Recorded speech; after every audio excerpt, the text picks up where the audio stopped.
हो गया सब ठीक। शुरू करें। देखिए आज शुरू करने जा रहे हैं प्रकाश का परावर्तन, ठीक ना। ये फिजिक्स का पहला चैप्टर है, ठीक ना। बहुत बढ़िया चैप्टर है, समझे। अगर फिजिक्स का पहला चैप्टर समझ में आ गया तो सेकंड चैप्टर भी क्या होगा, समझ में आएगा, ठीक ना। पहला चैप्टर का नाम है प्रकाश का परावर्तन।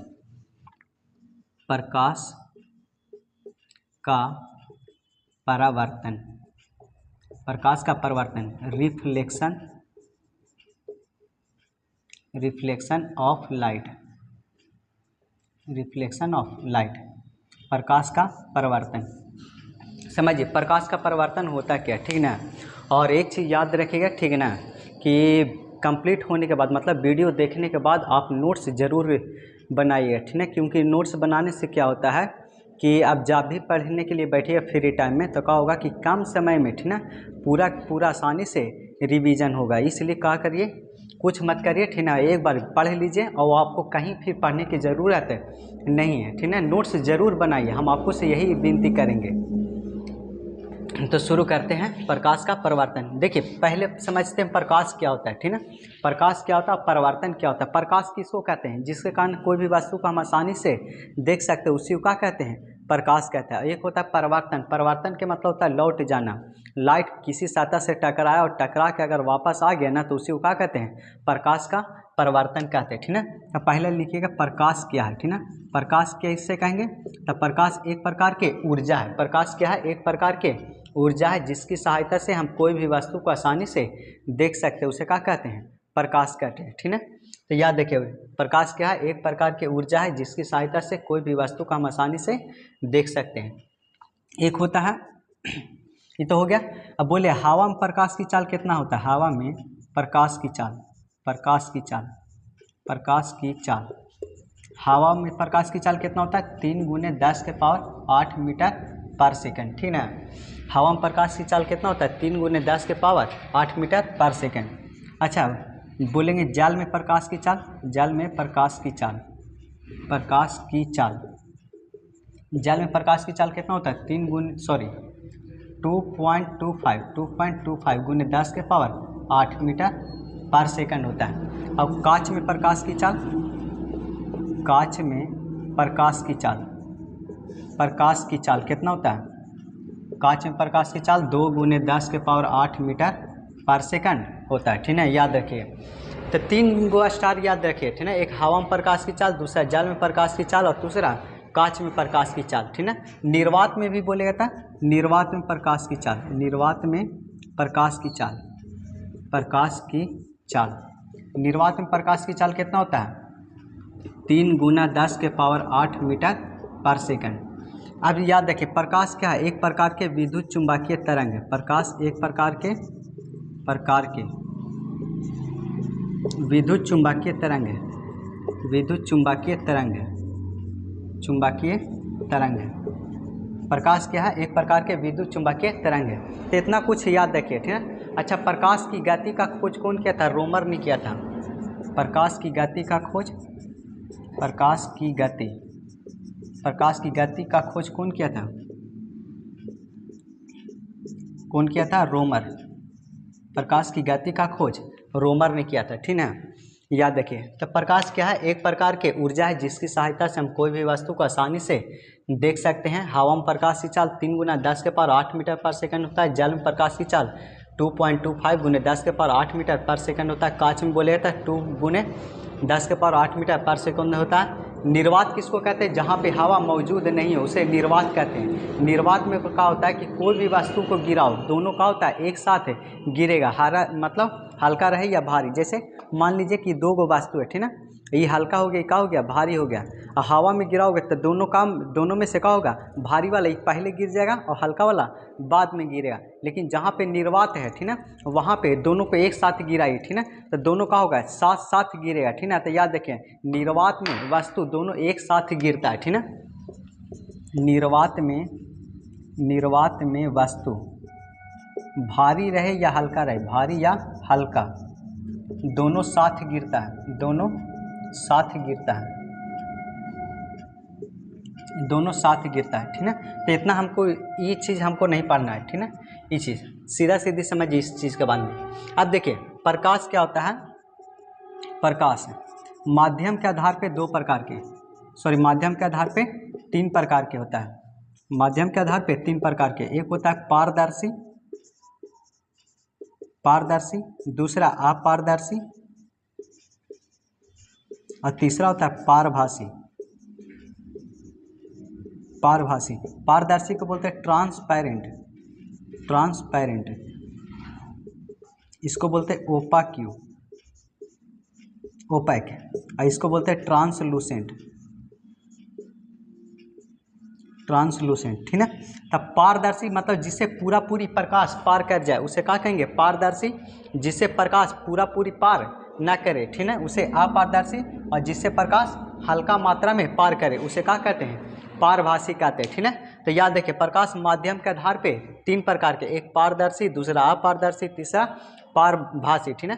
पारदर्शी किसको कहेंगे, जिससे प्रकाश पूरा पूरी पार हो जाए, ठीक ना। वैसा पदार्थ जिससे प्रकाश पूरा पूरी पार हो जाए उसे पारदर्शी कहते हैं। जिससे प्रकाश पूरा पूरी पार ना करे उसे अपारदर्शी कहते हैं। और पारभासी किसको कहते हैं, जिससे प्रकाश हल्का मात्रा में पार हो उसे पारभासी कहते हैं। पारदर्शी में जैसे हवा हो गया, हवा हो गया, कांच हो गया, हवा कांच हो गया, जल हो गया, इस सब में क्या होता है, लाइट पूरा पूरी पार कर जाता है। एक होता है अपारदर्शी, जिससे लाइट पूरा पूरी पार ना करे उसे अपारदर्शी कहते हैं। जैसे में मिट्टी हो गया, मिट्टी हो गया, बालू हो गया, पत्थर हो गया, पत्थर हो गया, किताब हो गया, कॉपी हो गया, इस तरीक़ा से। पारभासी किसको कहेंगे, जिससे लाइट का हल्का मात्रा में पार है उसे क्या कहेंगे, पारभासी कहते हैं। जैसे बैलून हो गया, बैलून हो गया, तेल लगा हुआ कागज़, तेल लगा हुआ कागज़, कागज़। और शीशा में क्या होता है, लाइट पूरा पूरी पार कर जाता है, लेकिन उसको शीशा के रगड़ दो, ठीक है, तो क्या होगा, हल्का लाइट हल्का मात्रा में पार करेगा। तो घिसा हुआ शीशा, घिसा हुआ शीशा, घिसा हुआ कांच, घिसा हुआ कांच, इस तरीक़े से, ठीक। तो याद रखिए प्रकाश के कितने माध्यम होते हैं, 3 माध्यम होते हैं। 3 माध्यम से लाइट गमन करता है, पहला पारदर्शी, दूसरा अपारदर्शी, तीसरा पारभासी। जिससे प्रकाश पूरा पूरी पार कर जाए उसे पारदर्शी, जिससे प्रकाश पूरा पूरी पार न करे अपारदर्शी, और जिससे प्रकाश हल्का मात्रा में पार हो उसे पारभासी कहते हैं। पहला लिख के डैश दीजिए, पारदर्शी किसे कहते हैं, पारदर्शी लिखिए। वैसा पदार्थ जिससे प्रकाश आसानी से पार हो जाए उसे पारदर्शी कहते हैं। पहला लिखिए, वैसा पदार्थ जिससे प्रकाश आसानी से पार हो जाए उसे पारदर्शी कहते हैं। जैसे में हवा कांच जल। दूसरा लिखिए, अपारदर्शी किसे कहते हैं, वैसा वस्तु जिससे प्रकाश आसानी से पार न हो उसे अपारदर्शी कहते हैं। जैसे मिट्टी, बालू, पत्थर, किताब, कॉपी इत्यादि। और पारभासी किसको कहते हैं, जिससे प्रकाश आसानी से, सॉरी पारभासी लिख के डैश दीजिए। वैसा पदार्थ जिससे प्रकाश हल्का मात्रा में पार हो उसे पारभासी कहते हैं। जैसे बैलून, तेल लगा हुआ कागज, घिसा हुआ शीशा। अब समझिए, एक होता है प्रकाश, हमेशा याद रखना सीधी रेखा में गमन करता है।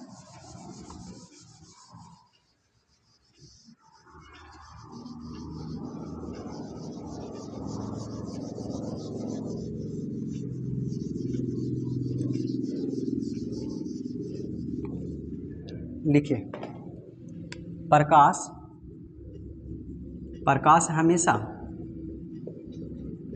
सीधी रेखा में गमन करता है, सीधी रेखा में गमन करता है। प्रकाश हमेशा सीधी रेखा में गमन करता है, याद रखिए। इसके बाद आता है प्रकाश 2 प्रकार का होता है। प्रकाश उत्सर्जन के आधार पे, उत्सर्जन के आधार पर, उत्सर्जन के आधार पे कितने प्रकार के, 2 प्रकार के। एक होता है दीप्त वस्तु, दीप्त वस्तु, इसको बोलते हैं प्रदीप्त, प्रदीप्त। प्रदीप्त को इंग्लिश में बोलते हैं luminous, self luminous, self luminous. Self luminous. एक होता है अदीप्त वस्तु, इसको बोलते हैं अप्रदीप्त, इसको बोलते हैं नॉन लुमिनियस, नॉन लुमिनियस। दीप्त वस्तु किसको कहेंगे? जो प्रकाश स्वयं उत्सर्जन करे उसे क्या कहते हैं? दीप्त वस्तु कहते हैं। जैसे दिया हो गया, मोमबत्ती हो गया, बल्ब हो गया, सूरज हो गया, ये सब क्या होता है? लाइट स्वयं उत्सर्जन करता है। और अदीप्त वस्तु किसको कहेंगे? जो प्रकाश स्वयं उत्सर्जन ना करे उसे क्या कहते हैं? अदीप्त वस्तु कहते हैं। जैसे पत्थर हो गया, ईंट हो गया, बालू हो गया, ये सब क्या हो गया? अदीप्त वस्तु। तो दीप्त वस्तु लिख के डैश दीजिए, ठीक है। दीप्त वस्तु, दीप्त वस्तु वैसा वस्तु जो प्रकाश स्वयं उत्सर्जन करता हो उसे दीप्त वस्तु कहते हैं। वैसा वस्तु जो प्रकाश स्वयं उत्सर्जन करता हो उसे दीप्त वस्तु कहते हैं। जैसे मोमबत्ती, दिया, दिया को दीपक बोलते हैं, मोमबत्ती, दिया, बल्ब, सूरज। दूसरा लिख के डैश दीजिए, अदीप्त वस्तु, अदीप्त वस्तु वैसा वस्तु जो प्रकाश स्वयं उत्सर्जन नहीं करता उसे अदीप्त वस्तु कहते हैं। वैसा वस्तु जो प्रकाश स्वयं उत्सर्जन नहीं करता उसे अदीप्त वस्तु कहते हैं। जैसे में लिखे ईंट, बालू, पत्थर, ईंट, बालू, पत्थर, इस तरीक़ा से हो गया। अब देखिए एक होता है प्रकाशीय माध्यम, प्रकाशीय माध्यम, इसको बोलते हैं ऑप्टिकल मीडियम, ऑप्टिकल मीडियम। प्रकाशीय माध्यम किसको कहेंगे? प्रकाश जिस माध्यम से होकर गुजरता है उसे प्रकाशीय माध्यम कहते हैं। प्रकाश जिस माध्यम से होकर गुजरता है उसे प्रकाशीय माध्यम कहते हैं। जैसे लिखिएगा जल, हवा, तेल इत्यादि। तो प्रकाशीय माध्यम याद रखें, प्रकाश जिस माध्यम से होकर गुजरता है उसे प्रकाशीय माध्यम कहते हैं। जैसे हवा, जल, तेल। अब देखिए एक होता है प्रकाश का परावर्तन, प्रकाश का परावर्तन, इसको बोलते हैं रिफ्लेक्शन ऑफ लाइट।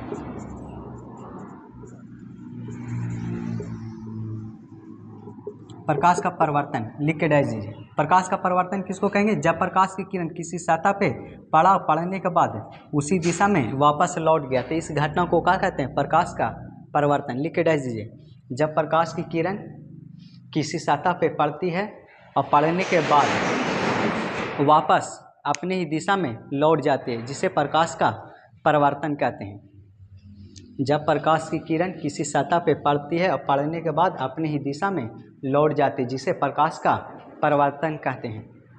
एक होता है परावर्तक सतह,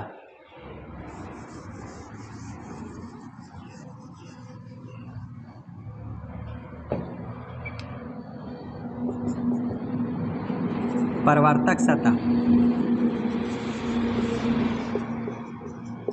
परावर्तक सतह, प्लेन सरफेस यानी रिफ्लेक्शन सरफेस, रिफ्लेक्स सरफेस। परावर्तक सतह किसको कहेंगे? प्रकाश की किरण जिस सतह से होकर गुजरता है उसे परावर्तक सतह कहते हैं। जब प्रकाश की किरण, लिखिएगा परावर्तक सतह, जब प्रकाश की किरण जिस सतह पे पड़ती है उसे परावर्तक सतह कहते हैं। परावर्तक सतह दो प्रकार के होता है। परावर्तक सतह, स्टार बना के लिखिए, परावर्तक सतह दो प्रकार के होता है, दो प्रकार के होता है। पहला लिखिए नियमित परावर्तक सतह, नियमित परावर्तक सतह, और दूसरा होता है अनियमित परावर्तक सतह।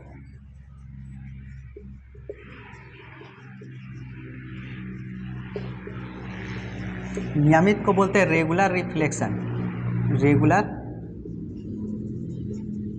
रिफ्लेक्शन।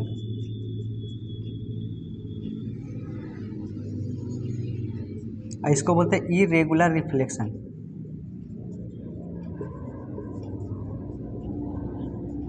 Irregular reflection.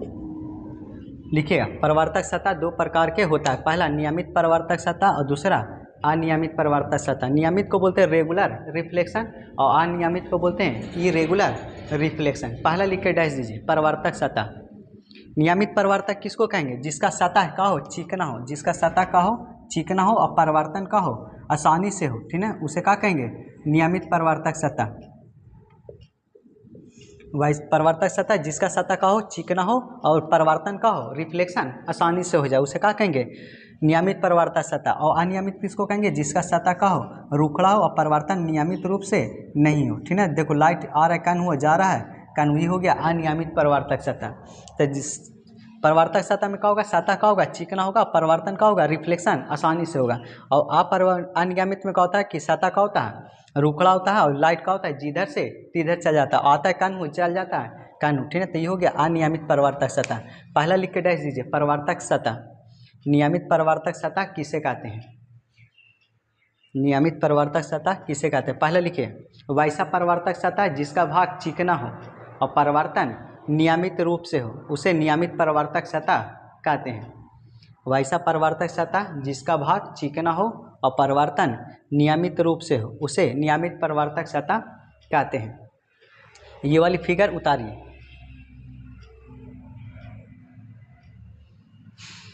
उसके बाद ये वाली आई, लिखिए अनियमित परावर्तक सतह।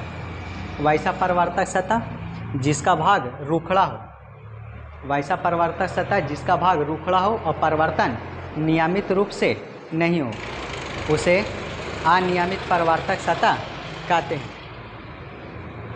उसे अनियमित परावर्तक सतह कहते हैं। जैसे फिगर ये वाली उतारिएगा, इस सतह का हो गया, रुखड़ा हो गया और लाइट आ रहा है कन्हू और जा रहा है कन्हू, इस तरीक़ा से जैसे माने तैसे बना दो, इस तरीक़ा से जिधर माने उधर गुजार दो। ये हो गया अनियमित परावर्तक सतह।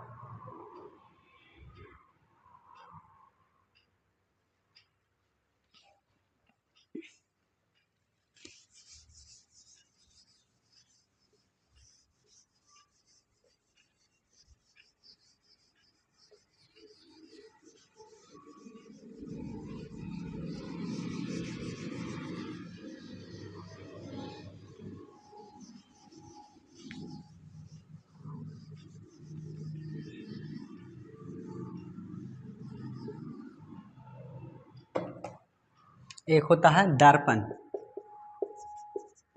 दर्पण इसको मिरर बोलते हैं, इंग्लिश में मिरर, और उर्दू में क्या बोलते हैं? आईना। दर्पण, मिरर। तो दर्पण किसको कहेंगे? जिसका वक्रता त्रिज्या, सॉरी, दर्पण किसको कहेंगे? जिसका नियमित परावर्तन हो, उसे दर्पण कहते हैं। जिसका नियमित परावर्तन हो, नियमित परावर्तन हो, जिसका नियमित परावर्तन हो, उसे दर्पण कहते हैं। जिसका नियमित परावर्तन हो मतलब जिसका रेगुलर रिफ्लेक्शन हो, उसे क्या कहेंगे? मिरर कहते हैं, दर्पण कहते हैं। दर्पण 3 प्रकार के होता है। दर्पण 3 प्रकार के होता है।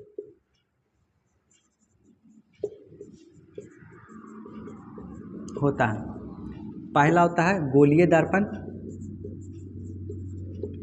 गोलीय दर्पण इसको बोलते हैं स्फेरिकल मिरर।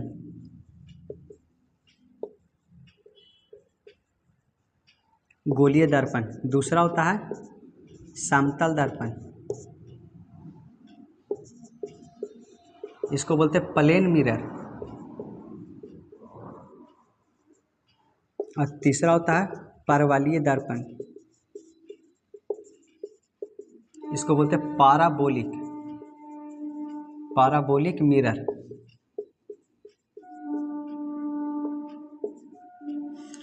स्फेरिकल दर्पण मतलब गोलीय दर्पण, वैसा दर्पण जिसका भाग गोल हो, उसे गोलीय दर्पण कहते हैं। समतल दर्पण वैसा दर्पण जिसका भाग समतल हो, उसे समतल दर्पण कहते हैं। और जिसका भाग गोल नहीं हो, ठीक है, उसे क्या कहते हैं? परवलयीय दर्पण कहते हैं, ठीक है। तो दर्पण कितने प्रकार के? 3 प्रकार के। पहला गोलीय दर्पण, दूसरा समतल दर्पण, तीसरा परवलयीय दर्पण। गोलीय दर्पण वैसा दर्पण जिसका भाग गोल हो उसे गोलीय दर्पण कहते हैं। समतल दर्पण वैसा दर्पण जिसका भाग समतल हो उसे समतल दर्पण कहते हैं। और परवलयीय दर्पण वैसा दर्पण जिसका भाग गोल नहीं हो उसे परवलयीय दर्पण कहते हैं। ठीक है, पहला लिख के डैश दीजिए। पहला लिखिए गोलीय दर्पण क्या है। गोलीय दर्पण क्या है? गोलीय दर्पण क्या है? वैसा दर्पण जिसका भाग गोल हो उसे गोलीय दर्पण कहते हैं। ये वाली फिगर उतारिएगा। ये क्या होता है? गोलीय दर्पण हो गया। बाहर से अगर रंग दिए, ठीक है, तो अवतल दर्पण, और अंदर से रंग दिए तो कौन सा दर्पण? उत्तल दर्पण। और ये गोलीय दर्पण की जो केंद्र है ना, इसको वक्रता केंद्र कहते हैं। वक्रता केंद्र कहते हैं। इसको बोलते हैं centre of curvature. Centre of curvature. तो गोलीय दर्पण का फिगर बना लीजिए। अगर बाहर से रंग देंगे तो अवतल, अवतल, और अंदर से रंग दिए तो कौन सा दर्पण? उत्तल दर्पण। ये फिगर उतारिए। और गोलीय दर्पण के जो बीचों बीच वाला भाग होता है इसे वक्रता केंद्र कहते हैं। फिगर उतारिए। उसके बाद लिखिए समतल दर्पण। समतल दर्पण, इसको बोलते हैं प्लेन मिरर। लिखिए वैसा दर्पण जिसका भाग समतल हो उसे समतल दर्पण कहते हैं। इसका वक्रता त्रिज्या अनंत होता है। इसका वक्रता त्रिज्या अनंत होता है। इसका वक्रता त्रिज्या अनंत होता है। समतल दर्पण का फिगर उतार लीजिए इस तरीका से। ये हो गया समतल दर्पण। अगला लिखिए परवलयीय दर्पण। वैसा दर्पण जिसका भाग गोल नहीं हो उसे परवलयीय दर्पण कहते हैं। वैसा दर्पण जिसका भाग गोल नहीं हो उसे परवलयीय दर्पण कहते हैं।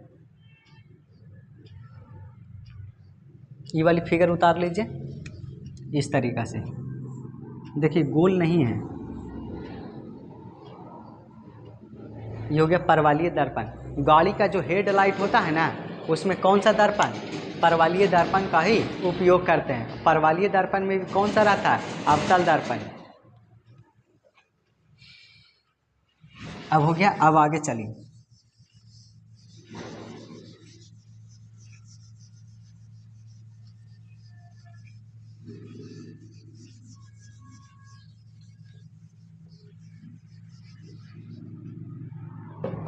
अब लिखिए गोलीय दर्पण दो प्रकार के होता है।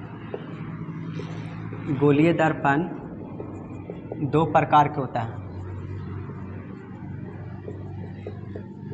गोलीय दर्पण दो प्रकार के होता है। पहला लिखिए अवतल दर्पण। अवतल दर्पण। और दूसरा होता है उत्तल दर्पण। इसको बोलते हैं कॉनकेव मिरर, और इसको बोलते हैं कॉन्वेक्स मिरर।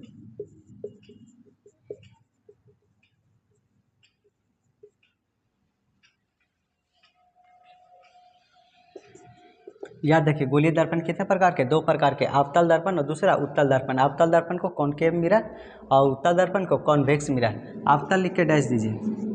अवतल दर्पण वैसा दर्पण जिसका उठा हुआ भाग रंगा हो। वैसा दर्पण जिसका उठा हुआ भाग रंगा हो। जैसे देखिए ये उठा हुआ भाग रंगा हो। देखो ऊपर से उठा हुआ भाग रंगा हुआ। वैसा दर्पण जिसका उठा हुआ भाग रंगा हो, रंगा हो, उसे उत्तल दर्पण कहते हैं। सॉरी, उसे अवतल दर्पण कहते हैं।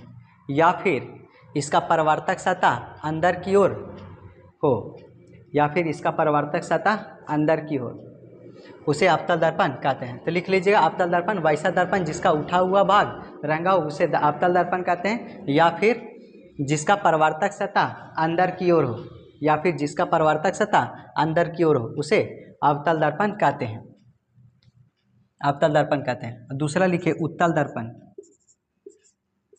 उत्तल दर्पण। उत्तल दर्पण लिख के डैश दीजिए। वैसा दर्पण जिसका परावर्तक सतह अंदर की ओर हो। वैसा दर्पण जिसका परावर्तक सतह अंदर की ओर रंगा हो, सॉरी जिसका धंसा हुआ भाग रंगा हो। वैसा दर्पण जिसका धंसा हुआ भाग रंगा हो उसे उत्तल दर्पण कहते हैं।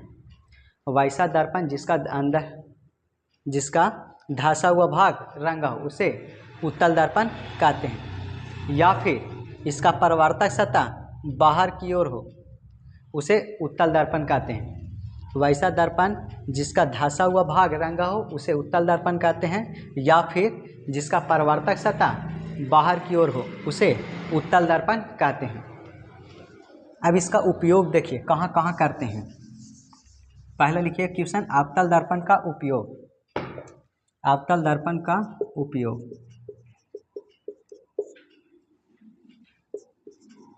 Usage of concave mirror.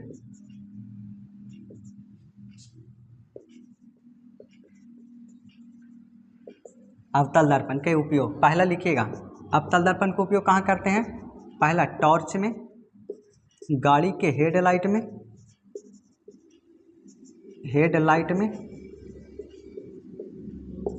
तीसरा सर्च लाइट में,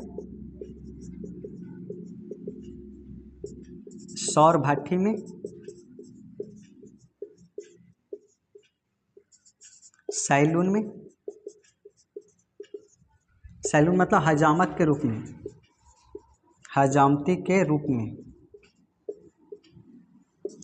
डॉक्टर के द्वारा नाक कान गला चेक करने में, डॉक्टर के द्वारा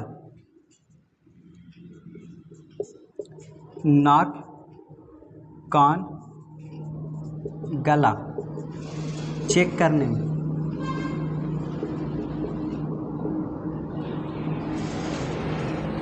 छः को याद रखिएगा। पहला टॉर्च में, दूसरा गाड़ी के हेडलाइट में, तीसरा सर्च लाइट में, तीसरा सौर भट्ठी में, फिर सैलून या हजामत के रूप में, और डॉक्टर के द्वारा नाक कान गला चेक करने में।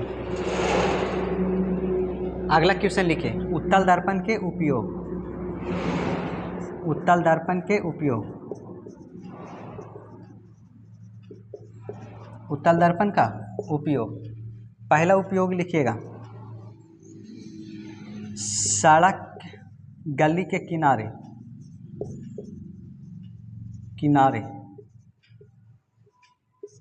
स्ट्रीट लैंप में,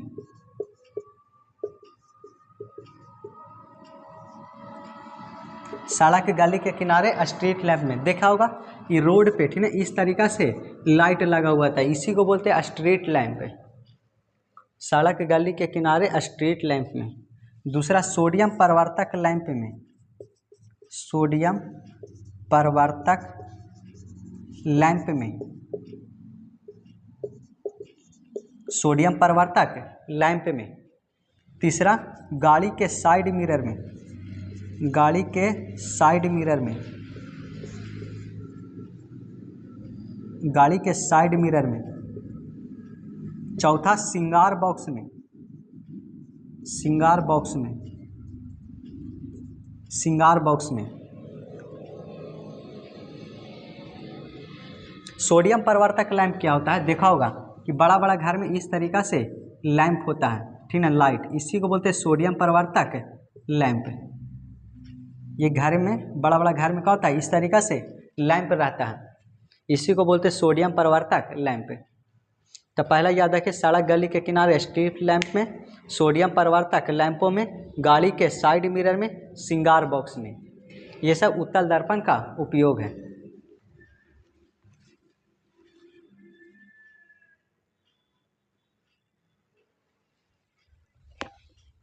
उतारिए यहाँ तक।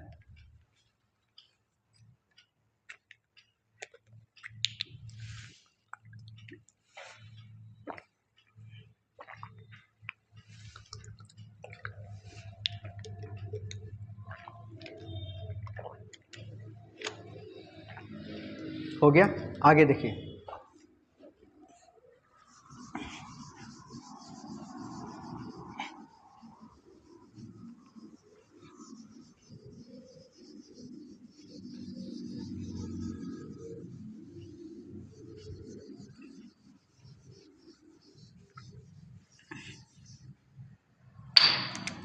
जिसका उठा हुआ भाग रंगा उसे क्या कहते हैं? अवतल दर्पण। पहले ही छोड़ दीजिए, ठीक है, आगे समझिए। जैसे इस सतह हो गया, क्या हो गया? सतह। जैसे इस पे लाइट पड़ा, ठीक है, तो जब प्रकाश की किरण किसी सतह पे पड़ती है, ठीक है, तो उसे क्या कहते हैं? आपतित किरण कहते हैं, आपतित किरण। जब प्रकाश की किरण किसी सतह पे पड़ती है तो उसे क्या कहते हैं? आपतित किरण कहते हैं। और जब प्रकाश की किरण किसी सतह पे पड़ती है और पड़ने के बाद उसी दिशा में लौट जाती है, इसे परावर्तित किरण कहते हैं। परावर्तित किरण कहते हैं। जब प्रकाश की किरण किसी सतह पे पड़ती है तो उसे आपतित किरण कहते हैं। जब प्रकाश की किरण किसी सतह पे पड़ती है और पड़ने के बाद उसी दिशा में लौट जाते हैं, उसे क्या कहते हैं? परावर्तित किरण कहते हैं। अब देखिए, ये हो गया आपतित किरण, ये हो गया परावर्तित किरण। ये दोनों के बीच में डाला गया लंब को अभिलंब कहते हैं। ये दोनों के बीच में डाला गया लंब को अभिलंब कहते हैं। तो आपतित किरण क्या, देखिए, जब प्रकाश की किरण किसी सतह पे पड़ती है तो उसे आपतित किरण कहते हैं। जब प्रकाश की किरण किसी सतह पे पड़ने के बाद उसी दिशा में लौट जाते हैं, उसे क्या कहते हैं? परावर्तित किरण कहते हैं। आपतित किरण और परावर्तित किरण के बीच डाले गए लंब को अभिलंब कहते हैं। ये हो गया आपतित किरण और ये हो गया अभिलंब। ये दोनों के बीच में जो कोण बनता है उसे आपतन कोण कहते हैं। आपतन कोण कहते हैं। आपतित किरण और अभिलंब के बीच में जो कोण बनता है उसे आपतन कोण कहते हैं। इसे कोण आई से सूचित करते हैं। इसे कोण आई से सूचित करते हैं। अभी देखिए, ये हो गया परावर्तित किरण, ये हो गया अभिलंब। परावर्तित किरण और अभिलंब के बीच जो कोण बनता है उसे परावर्तन कोण कहते हैं। इसे कोण आर से सूचित करते हैं। परावर्तन कोण। परावर्तित किरण और अभिलंब के बीच जो कोण बनता है उसे परावर्तन कोण कहते हैं। इसे कोण आर से सूचित करते हैं। अभी देखिए, जब प्रकाश की किरण किसी सतह पे पड़ती है उसे आपतित किरण, पड़ने के बाद उसी दिशा में लौट जाते हैं उसे परावर्तित किरण। आपतित किरण परावर्तित किरण के बीच डाला गया लंब को अभिलंब कहते हैं। आपतित किरण, परावर्तित किरण, अभिलंब तीनों जिस बिंदु पे मिलता है उसे आपतन बिंदु कहते हैं। आपतन बिंदु कहते हैं। आपतन बिंदु कहते हैं। और जिसका चिकना सतह हो उसे समतल सतह कहते हैं। जिसका चिकना सतह हो उसे समतल सतह कहते हैं। तो पहला लिख के डैश दीजिए, आपतित किरण। आपतित किरण, इसको इंग्लिश बोलते हैं इंसिडेंट रे। इंसिडेंट रे, आपतित किरण, ठीक है। लिखिए, जब प्रकाश की किरण किसी सतह पे पड़ती है तो उसे आपतित किरण कहते हैं। जब प्रकाश की किरण किसी सतह पे पड़ती है तो उसे आपतित किरण कहते हैं। दूसरा लिखिए, परावर्तित किरण।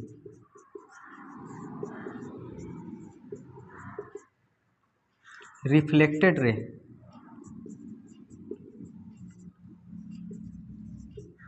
लिखिए, जब प्रकाश की किरण किसी सतह पे पड़ती है, पड़ने के बाद उसी दिशा में लौट जाते हैं उसे परावर्तित किरण कहते हैं।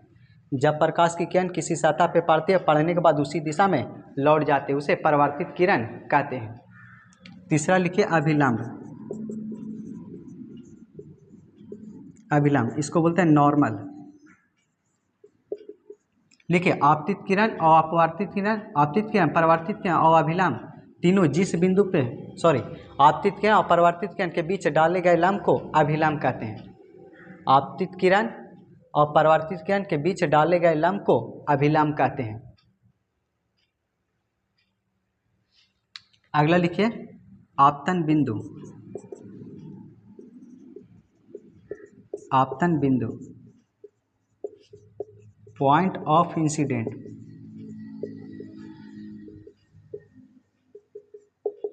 आपतन बिंदु किसे कहते हैं?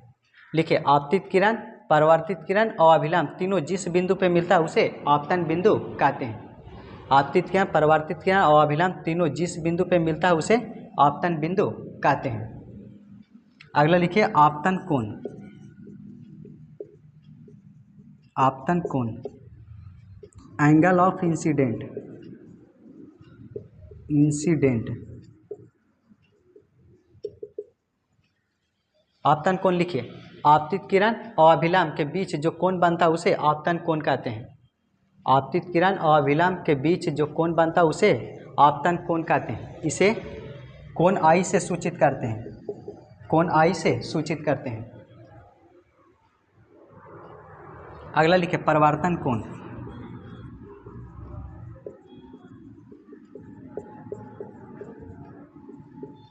Angle of reflection.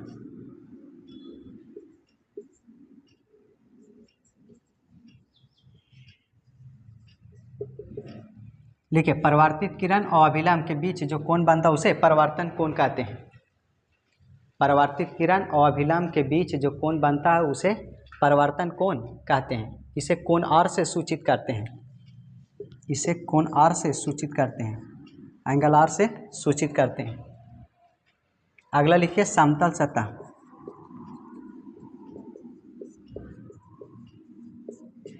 Plane surface.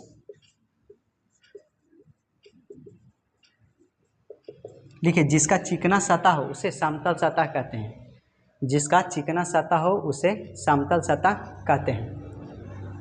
ये फिगर पूरा उतारिए, एकदम जैसे है वैसा ही उतारना है आपको। आप कहीं नहीं पढ़िए, ठीक ना, आप एक जगह कहीं पे पढ़ लीजिए, चाहे यहाँ पढ़िए या और कहीं पढ़िए, ठीक ना, उसको नोट्स बना लीजिए, फिर दोबारा आपको पढ़ने की ज़रूरत नहीं है।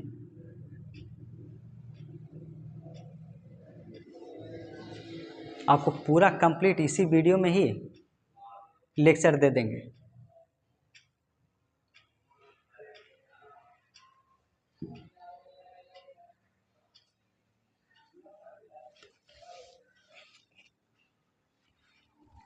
अब आगे देखिए,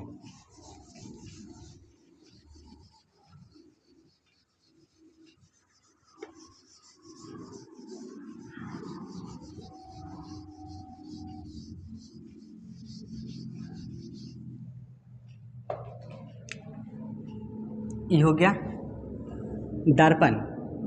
जिसका उठा हुआ भाग रंगा हो उसे क्या कहते हैं? अवतल दर्पण कहते हैं। जिसका उठा हुआ भाग रंगा उसे अवतल दर्पण कहते हैं। नहीं, ये दर्पण के मध्य बिंदु को ध्रुव कहते हैं। ध्रुव, इसको इंग्लिश में बोलते हैं पोल। दर्पण के मध्य बिंदु को ध्रुव कहते हैं। ध्रुव लिख के डाल दीजिए, ध्रुव, इंग्लिश में बोलते हैं पोल। लिखिए दर्पण के मध्य बिंदु को ध्रुव कहते हैं।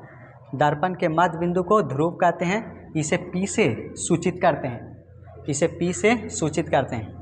अभी देखिए, ये गोलीय दर्पण हो गया। जिसका भाग गोल हो उसे गोलीय दर्पण कहते हैं। जिसका भाग गोल हो उसे गोलीय दर्पण कहते हैं। और गोलीय दर्पण के जो केंद्र है, सेंटर है, बीचों बीच वाला, इसको वक्रता केंद्र कहते हैं। वक्रता केंद्र, वक्रता केंद्र लिख के डैश दीजिए, वक्रता केंद्र। इसको बोलते हैं centre of curvature, centre of curvature, curvature. वक्रता केंद्र लिखे। गोलीय दर्पण के केंद्र को वक्रता केंद्र कहते हैं। इसे C से सूचित करते हैं। गोलीय दर्पण के केंद्र को वक्रता केंद्र कहते हैं। इसे C से सूचित करते हैं। अब आगे देखिए,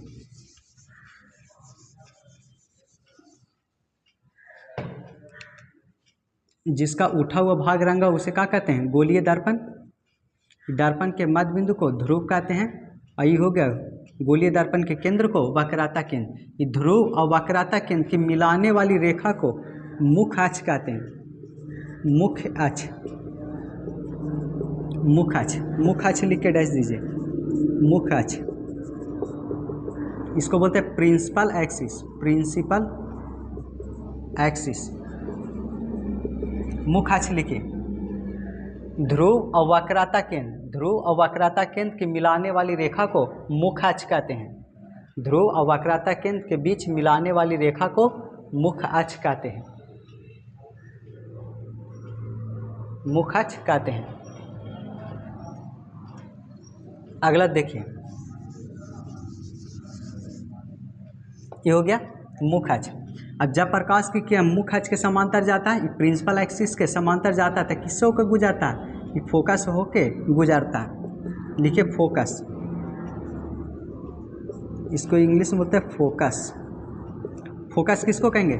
जब प्रकाश की किरण मुख्य अक्ष के समांतर जाता है, दर्पण से टकराने के बाद ये जिस बिंदु से होकर गुजरता है उसी को क्या कहते हैं? फोकस कहते हैं। याद रखें, मुख्य अक्ष के समांतर गया, दर्पण से टकराया, और जिस बिंदु से ये होकर गुजर रहा है ना, उसी को क्या कहते हैं? फोकस कहते हैं। लिखिए, जब प्रकाश की किरण मुख्य अक्ष के समांतर जाती है, फोकस लिख के डैश दीजिए, और लिखिए जब प्रकाश की किरण मुख्य अक्ष के समांतर जाती है और दर्पण से टकराने के बाद जिस बिंदु से होकर गुजरती है उसे फोकस कहते हैं। जब प्रकाश की किरण मुख्य अक्ष के समांतर जाती है, दर्पण से टकराने के बाद जिस बिंदु से होकर गुजरते हैं उसे फोकस कहते हैं। इसे बड़का F से सूचित करते हैं, कैपिटल F से सूचित करते हैं। एक होता है फोकस दूरी, फोकस दूरी, इसको बोलते हैं focal length, focal length. Focal length किसको कहेंगे? ये हो गया ध्रुव और ये हो गया फोकस, ध्रुव और फोकस, ये हो गया ध्रुव और ये हो गया फोकस, ये दोनों का बीच के जो दूरी है इसी को फोकस दूरी कहते हैं। ध्रुव और फोकस, ध्रुव और फोकस के बीच की जो दूरी है इसी को क्या कहते हैं? फोकस दूरी कहते हैं। देखिए, ध्रुव और फोकस के बीच की दूरी को, ध्रुव और फोकस के बीच की दूरी को फोकस दूरी कहते हैं। इसे स्मॉल एफ से सूचित करते हैं। ध्रुव और फोकस के बीच की दूरी को फोकस दूरी कहते हैं, इसे स्मॉल एफ से सूचित करते हैं। एक होता है वक्रता त्रिज्या, वक्रता त्रिज्या, इसको बोलते हैं रेडियस ऑफ कर्वेचर, कर्वेचर, वक्रता त्रिज्या। ये हो गया ध्रुव और ये हो गया वक्रता केंद्र, ये दोनों का जो बीच की दूरी है इसी को वक्रता त्रिज्या कहते हैं। ध्रुव हो गया और ये वक्रता केंद्र, ये दोनों का बीच के जो दूरी है इसी को क्या कहते हैं? वक्रता त्रिज्या कहते हैं। इसे आर से सूचित करते हैं। लिखिए, ध्रुव और वक्रता केंद्र, ध्रुव और वक्रता केंद्र के बीच की दूरी को वक्रता त्रिज्या कहते हैं। ध्रुव और वक्रता केंद्र के बीच की दूरी को वक्रता त्रिज्या कहते हैं। इसे कैपिटल आर से सूचित करते हैं, इसे कैपिटल आर से सूचित करते हैं।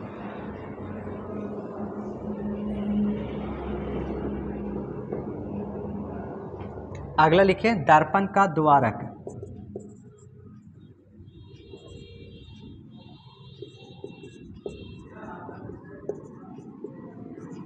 दर्पण का द्वारक, द्वारक को बोलते हैं एपेचर, अपार्चर। दर्पण का द्वारक, देखिए ये हो गया आईना, ये आईना के कुछ न कुछ चौड़ाई होता है, आईना के कुछ न कुछ चौड़ाई होता है, उसी को क्या कहते हैं? द्वारक कहते हैं। ये हो गया आईना, ये हो गया आईना, ये आईना के कुछ न कुछ का है चौड़ाई है, ठीक है, इसी को क्या कहते हैं? द्वारक। लिखिए, द्वारक लिख के डैश दीजिए। दर्पण के चौड़ाई को दर्पण का द्वारक कहते हैं, दर्पण के चौड़ाई को दर्पण का द्वारक कहते हैं। अब फिगर उतारिएगा, हम बना देते हैं एक बार फिर से।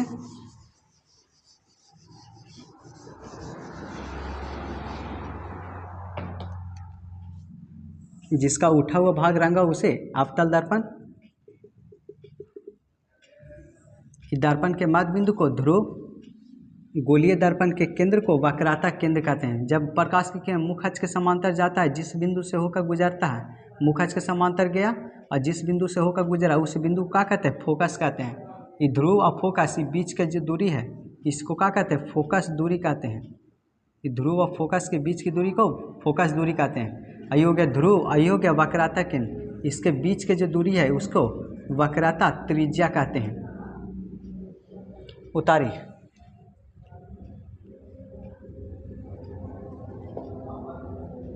अब हेडिंग डालिए, प्रतिबिंब बनाने का नियम, प्रतिबिंब बनाने का नियम, प्रतिबिंब बनाने का नियम। पहला नियम लिखिए, पहला नियम, जब प्रकाश की किरण मुख अक्ष के समांतर जाती है, समांतर जाती है तो फोकस से होकर गुजरते हैं, एफ से होकर गुजरती है, तो फोकस से होकर गुजरती है। ये हो गया दर्पण, जिसका उठा हुआ भाग रंगा उसे अवतल दर्पण कहते हैं। दर्पण की मध्य बिंदु हो गया जिसे ध्रुव कहते हैं। ये गोलीय दर्पण के केंद्र हो गया, ये मुख अक्ष के समांतर लाइट जा रहा है, जिस बिंदु से होकर गुजरता है उसे फोकस कहते हैं। ये हो गया पहला नियम कि मुख अक्ष के समांतर जाएगा, किससे होकर गुजरेगा? फोकस से। उतारिए।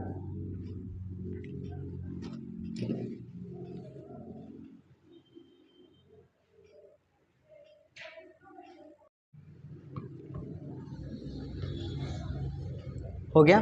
जब प्रकाश की किरण मुख्य अक्ष के समांतर जाती है तो किससे होकर गुजरती है? फोकस से होकर गुजरती है। ये दर्पण हो गया। ये दर्पण के मध्य बिंदु को ध्रुव कहते हैं। ये वक्रता केंद्र हो गया, मुख्य अक्ष के समांतर गया, किससे होकर गुजरेगा? फोकस से। ये पहला नियम हो गया। अब दूसरा का लिखिए।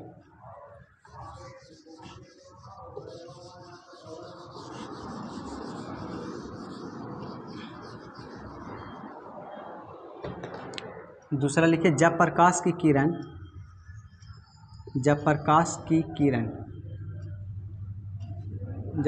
किरण एफ से होकर गुजरती है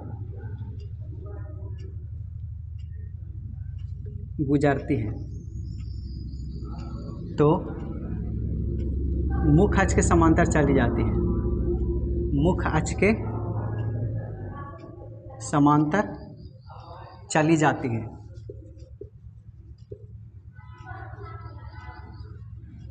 ये हो गया। जिसका उठा हुआ भाग रंगा उसे क्या कहते हैं? अवतल दर्पण। ये दर्पण के मध्य बिंदु को ध्रुव कहते हैं। ये मुख्य अक्ष हो गया। ये हो गया वक्रता केंद्र। अब देखिए, मुख्य अक्ष के समांतर जाएगा, किससे होकर गुजरेगा? फोकस से। ये हो गया एफ। अब देखिए, कह रहा है ना कि एफ से होकर गुजरना चाहिए। ये एफ से होकर गुजरती है। हाँ, अब एफ से होकर गुजरेगा तो किससे होकर समांतर चल जाएगा? मुख्य अक्ष के समांतर चल जाएगा। ये मुख्य अक्ष के समांतर चल जाता है। एफ से होकर गुजारेंगे तब मुख्य अक्ष के समांतर जाता है। ये दूसरा का फिगर उतारिए और तीसरा का फिगर लिखिए। जब प्रकाश की किरण सी से होकर गुजारते हैं तो जैसे आती है वैसे चली जाती है। ये हो गया अवतल दर्पण। जिसका उठा हुआ भाग रंगा उसे अवतल दर्पण कहते हैं। दर्पण की मध्य बिंदु को ध्रुव कहते हैं। ये हो गया वक्रता केंद्र। गोलीय दर्पण के केंद्र को वक्रता केंद्र कहते हैं। अब मुख्य अक्ष के समांतर जाएगा, जिस बिंदु से होकर गुजरता है उसे फोकस कहते हैं। अभी किससे गुजारना है? सी से होकर गुजारना है। दर्पण से टकराया और टकराने के बाद इसी पे क्या हो जाता है? वापस लौट जाता है। फिगर उतारिए। जब प्रकाश की किरण सी से होकर गुजारते हैं तो जैसे आता है फिर वैसा ही उसी पे वापस चला जाता है।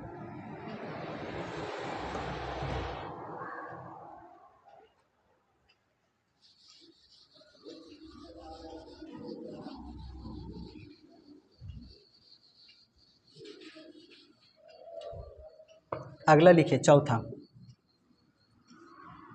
जब प्रकाश की किरण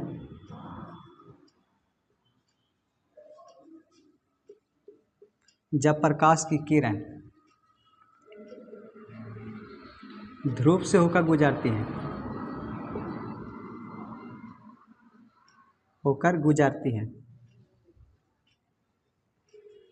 तो दर्पण से टकराने के बाद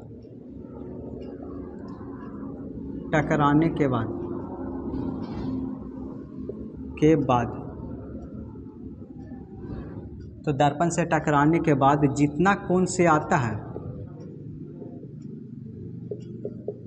है उतना ही कोण से चली जाती है।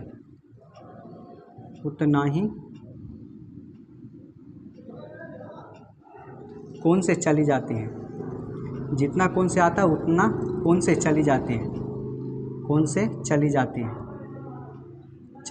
है।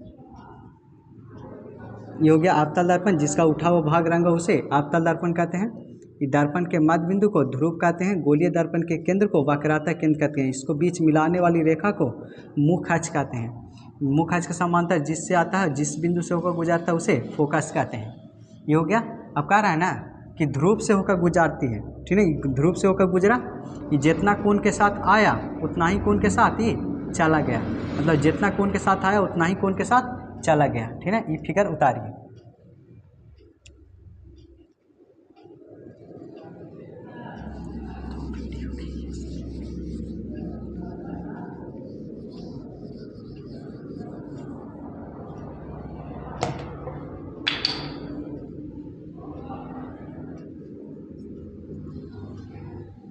अगला लिखिए, जब प्रकाश की किरण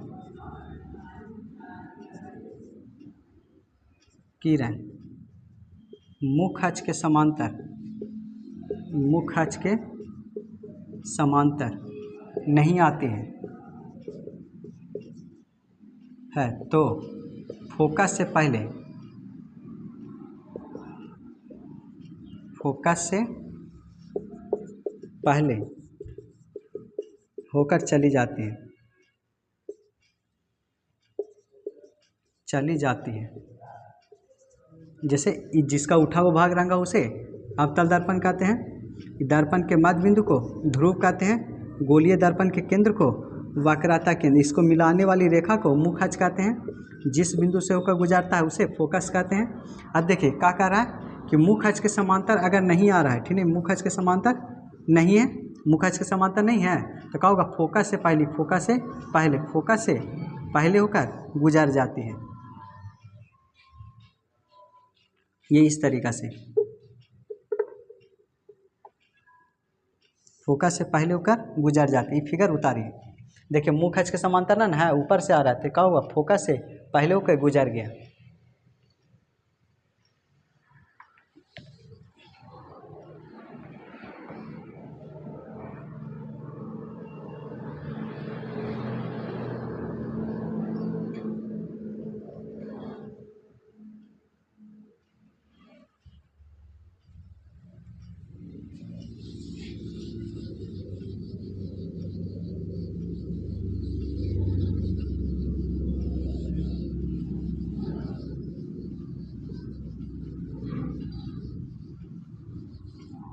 अब हेडिंग दीजिए प्रतिबिंब की स्थिति, प्रतिबिंब,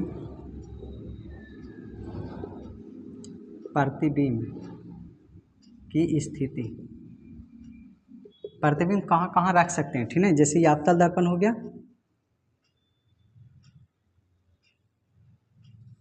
ये हो गया P, ये हो गया F और ये हो गया C।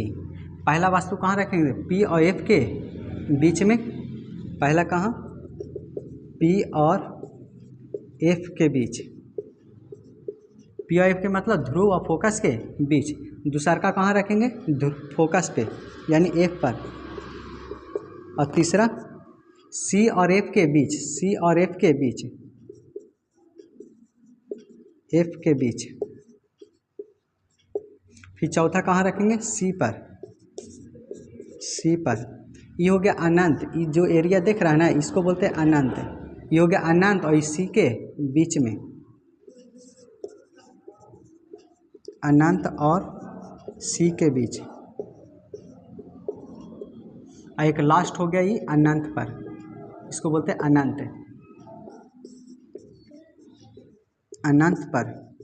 ये वाली उतारी, पहला वस्तु कहाँ रखेंगे, पहला P और F के बीच में, दूसरा F पर, तीसरा C और F के बीच, चौथा C पर, फिर अनंत और C के बीच में, और फिर का चीज, और फिर अनंत पर।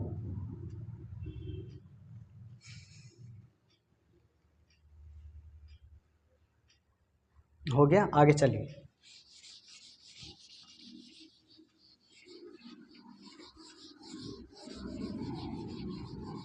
एक चीज़ याद रखिए, ठीक ना, ये हो गया दर्पण, ठीक, दर्पण। अगर इन्हें वस्तु बनेगा, ठीक है, इन्हें प्रतिबिंब बनेगा तो इन्हें कैसा दिखाई देगा, वास्तविक। और वास्तविकता कैसा दिखाई देगा, उल्टा। अगर प्रतिबिंब इन्हें बने तो इन्हें कैसा दिखाई देगा, काल्पनिक। और काल्पनिकता कैसा दिखाई देगा, सीधा दिखाई देगा। याद रखें, प्रतिबिंब अगर इन्हें बनेगा तो कैसा, वास्तविक, वास्तविकता कैसा, उल्टा। अगर प्रतिबिंब इन्हें बने तो कैसा, काल्पनिक, और काल्पनिकता कैसा, सीधा, ठीक है। एक चीज़ उतार लीजिए, ये भी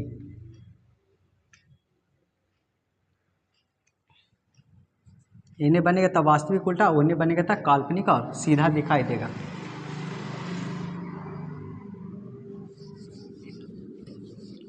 लिखे पहला, जब वस्तु P और F के बीच हो, P और F के बीच हो, ये वस्तु हो गया, ये हो गया P, ये हो गया F और ये हो गया C। वस्तु कहाँ रखना है, पी और एफ के बीच रख दिए। पहला नियम बताएं कि मुख्य अक्ष के समांतर जाएगा, किससे होकर गुजरेगा, फोकस से। किससे होकर गुजरेगा, फोकस से। ये पहला नियम हो गया। दूसरा का बताएं, ठीक है, कि जब प्रकाश की किरण एफ से होकर गुजरे, सॉरी सी से होकर गुजरे, इस सी से होकर गुजर रहा है, देखिए सी से जा रहा है, तो सी से जा रहा है तो दर्पण से टकराने के बाद क्या होता है, उसी पे वापस लौट जाता है। अभी लिखा है ना नियम कि जब प्रकाश की किरण सी से होकर गुजरता है तो दर्पण से टकराने के बाद उसी पे वापस लौट जाता है। इसको मिलाएगा तो कहाँ जाके मिलेगा, जाके दर्पण के पीछे।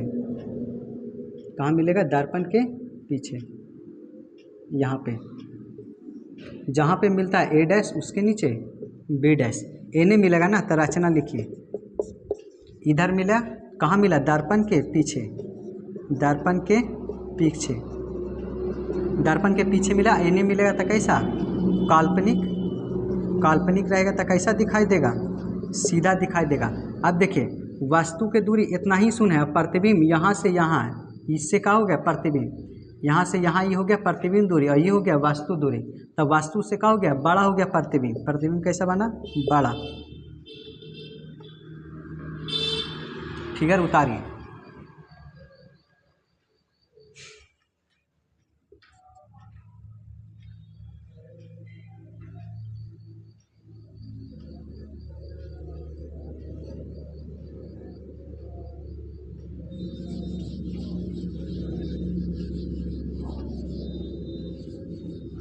अगला लिखिए, जब वस्तु एक पर हो, जब वस्तु एक पर हो। दूसर का दर्पण हो गया, जिसका उठा हुआ भाग रंगा उसे अवतल दर्पण। दर्पण के मध्य बिंदु को ध्रुव, ये हो गया फोकस, ये हो गया वक्रता केंद्र। देखिए कहाँ रखना है, वस्तु एफ पर, मुख्य अक्ष के समांतर जाता है, किससे को गुजरता है, फोकस से। पहला नियम हो गया।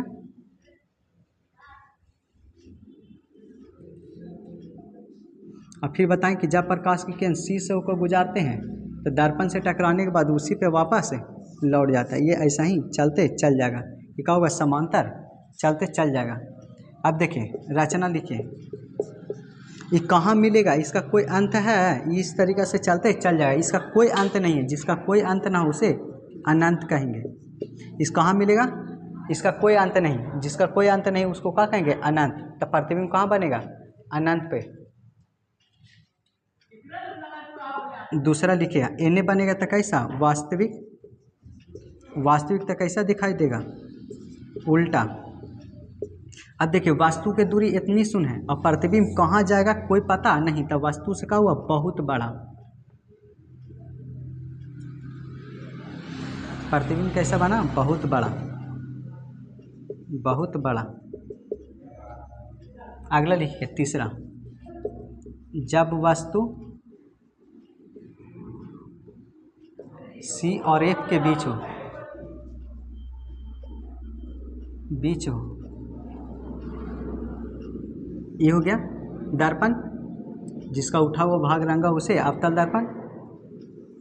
ये ध्रुव हो गया, ये वक्रता केंद्र हो गया, सॉरी फोकस हो गया, ये वक्रता केंद्र। वस्तु कहाँ रखना है, सी और एफ के बीच, मुख्य अक्ष के समांतर जाएगा, किससे होकर गुजरेगा, फोकस से होकर गुजरेगा। इसके बाद जब प्रकाश की किरण सी से होकर गुजरेगा तो दर्पण से टकराने के बाद क्या होगा, उसी पे वापस लौट जाएगा, ये इसी पे वापस लौट जाएगा। ये इस तरीक़ा से मिलेगा, सी से होकर गुजरा फिर वापस इसी पे लौट जाएगा। देखो एक बार फिर से फिगर बना देते हैं, इसका उतार लो।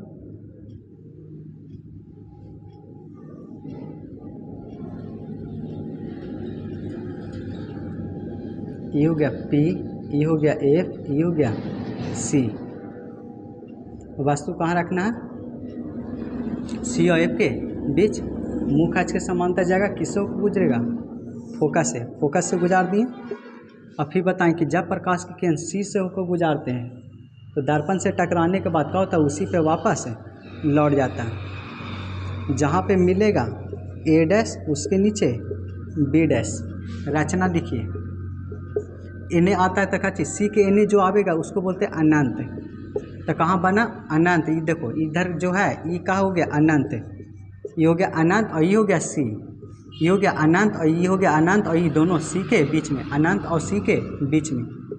पहला लिखें कहाँ बना अनंत और सी के बीच, सी के बीच। देखो ये हो गया अनंत और ये हो गया सी, ये दोनों के बीच में बना। एने बनेगा तो कैसा वास्तविक, वास्तविक, वास्तविक तो कैसा दिखाई देगा उल्टा।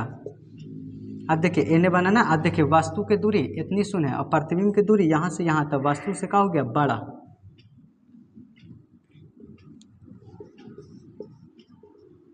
वस्तु से बड़ा। उतारी फिगर।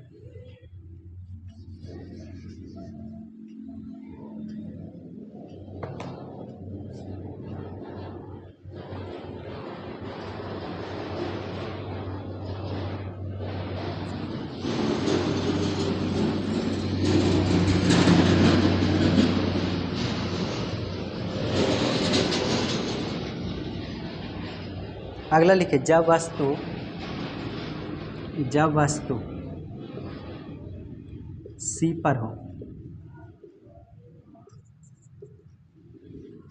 ये वस्तु हो गया, पी एफ सी। अब वस्तु कहाँ रखना है सी पे, मुख खच के समांतर जाएगा, किससे को गुजरेगा फोकस, ही पहला नियम हो गया। और दूसरा का बताएं कि जब प्रकाश की किरण पी से होकर गुजरती है, जब प्रकाश की किरण पी से होकर गुजरती है तो जितना कोण के साथ आता है उतना ही कोण के साथ चला जाता है, जितना कोण के साथ आता है उतना ही कोण के साथ चला जाता है। देखिए ये पी से होकर गुजार रहे हैं, देखिए मुख पहले देखिए मुख खच के समांतर गया, किससे होकर गुजरा फोकस से गुजरा ना, फिर दूसरा का गुजारी पी से गुजारे, ठीक ना। जितना कोण के साथ आता है उतना ही कोण के साथ चला जाता है। ये कहाँ मिलेगा यहाँ पे, जहाँ पे मिलता है ए डैश उसके नीचे बी डैश, एने मिला रचना लिखिए कहाँ पे मिला सी पर मिला, सी पर एने मिला तब वास्तविक, वास्तविकता कैसा दिखाई देगा उल्टा। देखिए वस्तु की दूरी इतना ही है और प्रतिबिंब की दूरी इतना ही है, दोनों का है बराबर, जितना वस्तु की दूरी है उतना ही प्रतिबिंब की दूरी है, कैसा हुआ बराबर।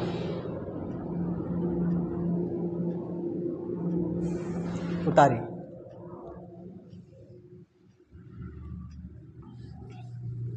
अगला लिखिए जब वस्तु अनंत और सी के बीच हो, जब वस्तु अनंत और सी के बीच हो, ये अवतल दर्पण हो गया, जिसका उठा हुआ भाग रंगा उसे अवतल दर्पण। ये हो गया पी, ये हो गया एफ, ये हो गया सी। वस्तु कहाँ रखना है, ये हो गया अनंत और ये हो गया सी के बीच में, मुख खच के समांतर जाएगा, किसों को गुजरेगा फोकस से। पहला नियम जब प्रकाश की किरण सी से होकर गुजारते हैं तो दर्पण से टकराने के बाद क्या होता है उसी पे वापस लौट जाता है, उसी पे वापस लौट जाए, टकराया और फिर उसी पे वापस लौट गया। अब देखो दोनों काटा है कहाँ पे, यहाँ पे, तो जहाँ पे काटता है ए डैश उसके नीचे बी डैश, यहीं पे ना काटा। रचना लिखिए, रचना कहाँ काटा सी और एफ के बीच, सी और एफ के बीच। इन्हें बनेगा तो कैसा वास्तविक, वास्तविक और वास्तविकता कैसा उल्टा, वास्तविकता उल्टा। और कैसा देखिए वस्तु दूरी यहाँ से यहाँ और प्रतिबिंब यही इतनी शून्य है ना, तो वस्तु से क्या हो गया छोटा, वस्तु से छोटा। उतारिए।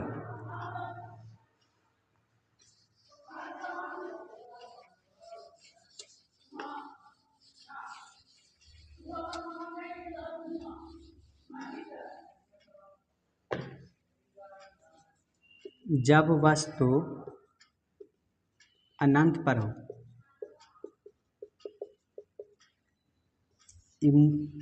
दर्पण हो गया जिसका उठा हुआ भाग रंगा उसे अवतल दर्पण, ये हो गया P, ये हो गया F, ये हो गया C।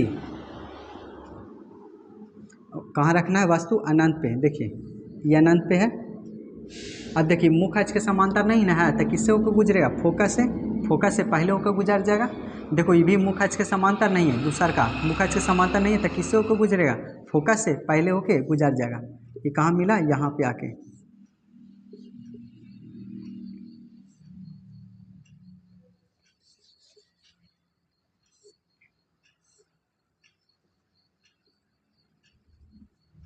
जहाँ पे मिलता है A' और उसके नीचे B'। रचना लिखिए। कहाँ मिला? F पर। इधर मिलेगा था वास्तविक। वास्तविक तो कैसा? उल्टा।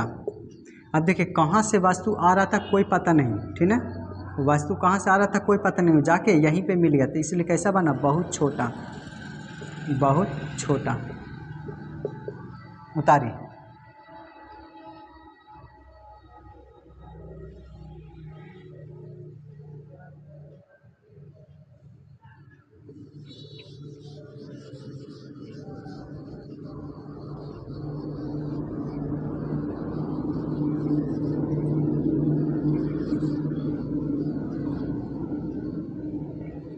लिखिए अगला क्वेश्चन। अवतल दर्पण और उत्तल दर्पण में अंतर। अवतल दर्पण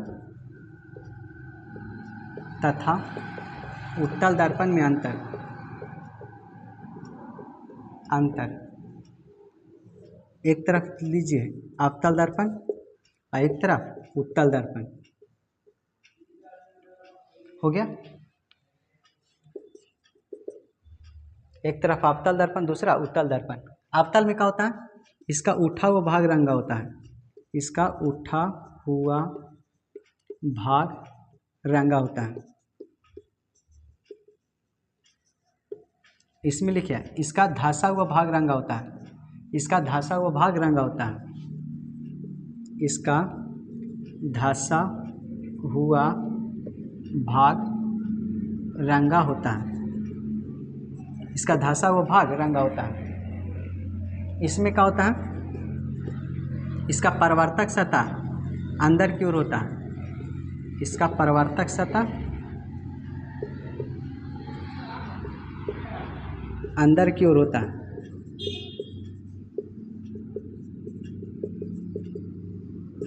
और इसका परावर्तक सतह बाहर की ओर होता है। इसका परावर्तक सतह बाहर की ओर होता है। इसका परावर्तक सतह बाहर की ओर होता है। हो गया? तीसरा का दीजिए। इसमें क्या होता है? बड़ा और छोटा दोनों प्रतिबिंब बनता है। इसमें बड़ा और छोटा दोनों प्रतिबिंब बनता है।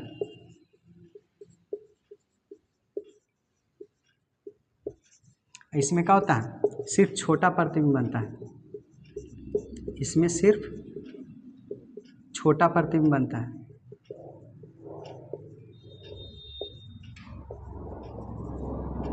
इसमें सिर्फ छोटा प्रतिबिंब बनता है। इसमें क्या होता है? वास्तविक और उल्टा दोनों प्रतिबिंब बनता है। इसमें वास्तविक और उल्टा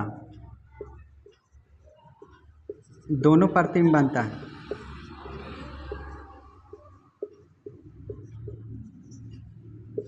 और इसमें क्या होता है? इसमें सिर्फ काल्पनिक प्रतिबिंब बनता है।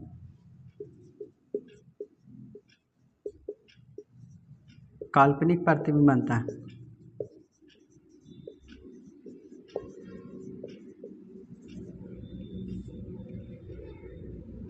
इसमें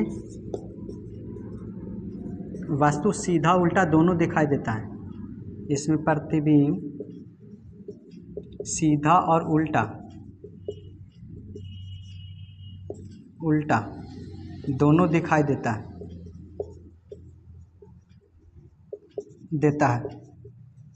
और इसमें क्या होता है? सिर्फ सीधा दिखाई देता है। इसमें प्रतिबिंब सीधा दिखाई देता है।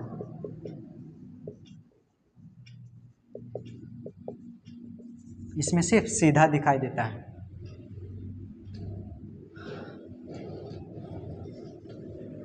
हो गया। अब आगे चलिए, उतार लीजिए पहले। इसमें प्रतिबिंब सीधा और उल्टा दोनों दिखाई देता है, इसमें प्रतिबिंब सिर्फ सीधा दिखाई देता है। उतारिए।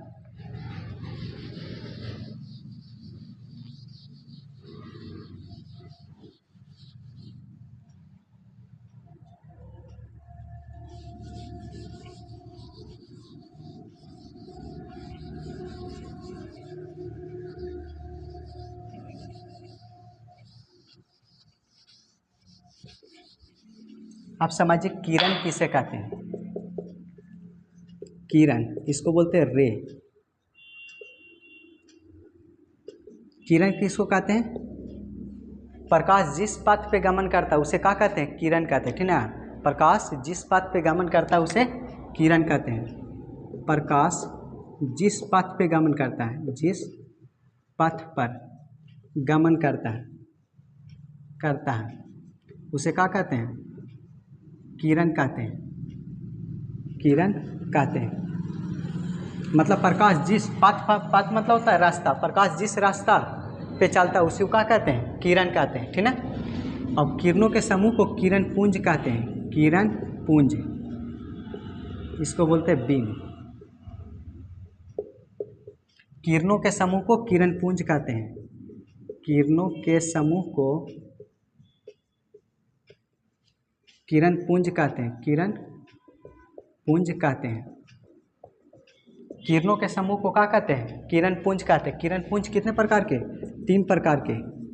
किरण पुंज 3 प्रकार के होता है, 3 प्रकार के होता है। पहला लिखिएगा अभिसारी किरण पुंज,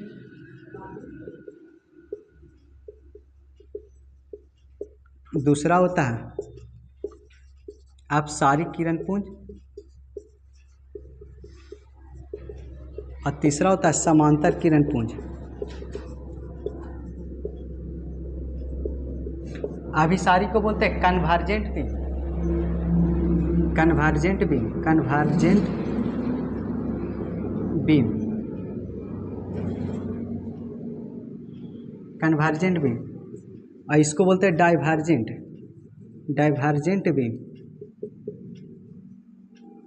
और इसको बोलते हैं पैरेलल बीम, पैरेलल बीम। अभिसारी किरण किसको कहते हैं? अभि के मतलब होता है एक बिंदु पर, और सारी के मतलब सारी किरणें, जिसमें सारी की सारी किरणें अगर एक बिंदु पर आकर मिल जाए उसे अभिसारी किरण पुंज। और आपके मतलब होता है एक बिंदु से, और सारी के मतलब सारी किरणें, तो जिसमें सारी की सारी किरणें एक बिंदु से अगर फैलते चल जाए उसे आप सारी किरण पुंज। और जिसमें समांतर सभी चली जाए उसे क्या कहते हैं? समांतर किरण पुंज। तो अभिसारी किसको कहें? जिसमें सारी की सारी किरणें एक बिंदु पर आकर मिल जाए उसे अभिसारी। अभि के मतलब ही होता है एक बिंदु पर, तो जिसमें सारी की सारी किरणें एक बिंदु पर आकर मिल जाए उसे अभिसारी किरण पुंज। और जिसमें सभी की सभी किरणें एक बिंदु से फैलते चल जाए उसे अपसारी। अपसारी के मतलब होता है एक बिंदु से, तो एक बिंदु से अगर सारी की सारी किरणें फैलते चल जाए तो उसे अपसारी। और समांतर के मतलब होता है समांतर, जिसमें सारी की सारी किरणें समांतर चली जाए उसे समांतर किरण पुंज कहते हैं। पहला लिख के डाल दीजिए अभिसारी किरण पुंज। वैसा किरण पुंज, वैसा किरण पुंज जिसमें वस्तु सारी की सारी किरणें, सॉरी वैसा किरण पुंज जिसमें सारी की सारी किरणें एक बिंदु पर आकर मिलता है उसे अभिसारी किरण पुंज कहते हैं। ये फिगर उतारिएगा। देखिए सारी की सारी किरणें एक बिंदु पर आकर मिल रहा है उसे क्या कहेंगे? अभिसारी किरण पुंज। दूसरा लिख के डाल दीजिए अपसारी किरण पुंज।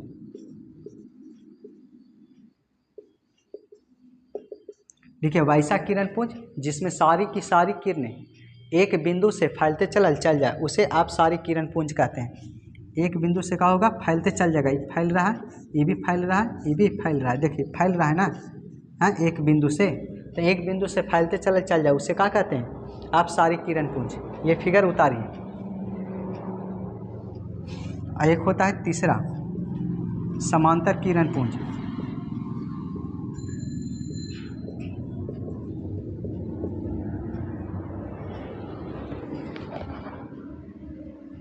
समांतर किरण पुंज लिखे वैसा किरण पुंज जिसमें सारी की सारी किरणें समांतर चली जाए उसे समांतर किरण पुंज कहते हैं।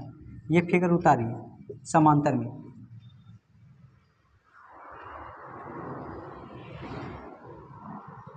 सारी की सारी किरणें समांतर चला जाए उसे समांतर किरण पुंज कहते हैं। ये वाली फिगर उतारिए।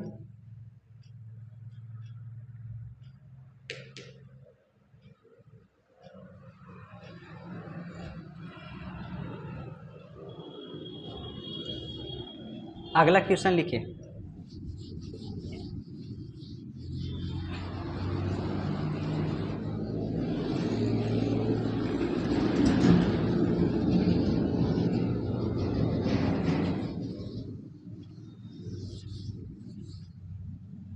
लिखिए अवतल दर्पण को अभिसारी दर्पण क्यों कहते हैं? अभिसारी दर्पण क्यों कहते हैं? अवतल दर्पण को अभिसारी दर्पण क्यों कहते हैं? लिखिए आंसर में। लिखिए किसी वास्तु स्रोत से आ रही प्रकाश की किरणें, किसी वास्तु स्रोत से आ रही प्रकाश की किरणें अवतल दर्पण से टकराने के बाद सारी की सारी किरणें एक बिंदु पर आकर मिल जाती हैं। सारी की सारी किरणें एक बिंदु पर आकर मिल जाती है, इसलिए अवतल दर्पण को अभिसारी दर्पण कहते हैं। जैसे फिगर में देखिए, किसी वास्तु स्रोत से आ रही प्रकाश की किरण, ये हो गया जिसका उठा हुआ भाग रंगा उसे अवतल दर्पण। ये हो गया फोकस, ये हो गया वक्रता केंद्र। ये मुख्य अक्ष के समांतर का हो रहा है, आ रहा है लाइट, ये भी मुख्य अक्ष के समांतर आ रहा है लाइट। और किसी स्रोत से आ रहा है लाइट और क्या हुआ है, सारी की सारी किरणें एक बिंदु पर आकर मिल गया, एक बिंदु पर आकर मिल गया, एक बिंदु पर आकर मिल गया ना। तो इसीलिए इस अवतल दर्पण को अभिसारी दर्पण कहते हैं। देखिए किसी वास्तु स्रोत से आ रही प्रकाश की किरणें अवतल दर्पण से टकराने के बाद सारी की सारी किरणें एक बिंदु पर आकर मिल जाती है, इसलिए अवतल दर्पण को अभिसारी दर्पण कहते हैं। ये फिगर उतारिए।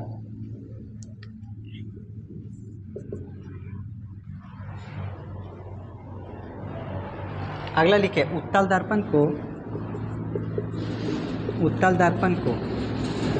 आप सारी दर्पण क्यों कहते हैं? क्यों कहते हैं उत्तल दर्पण को आप सारी दर्पण क्यों कहते हैं? लिखिए किसी वास्तु स्रोत से आ रही प्रकाश की किरणें, किसी वास्तु स्रोत से आ रही प्रकाश की किरणें उत्तल दर्पण से टकराने के बाद सारी की सारी किरणें एक बिंदु पर मिलता हुआ प्रतीत होता है।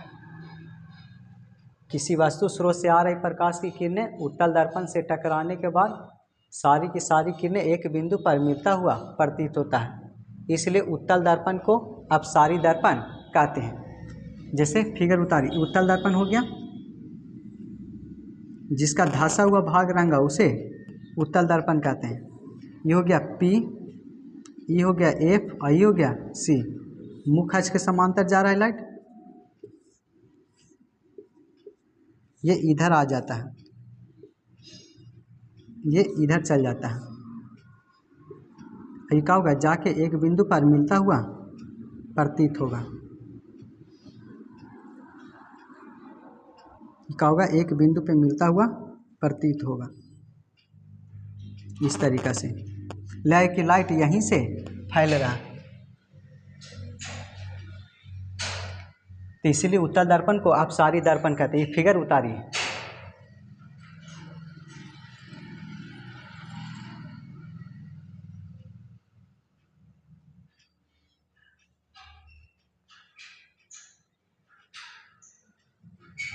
हो गया। अगला लिखिए प्रतिबिंब किसे कहते हैं?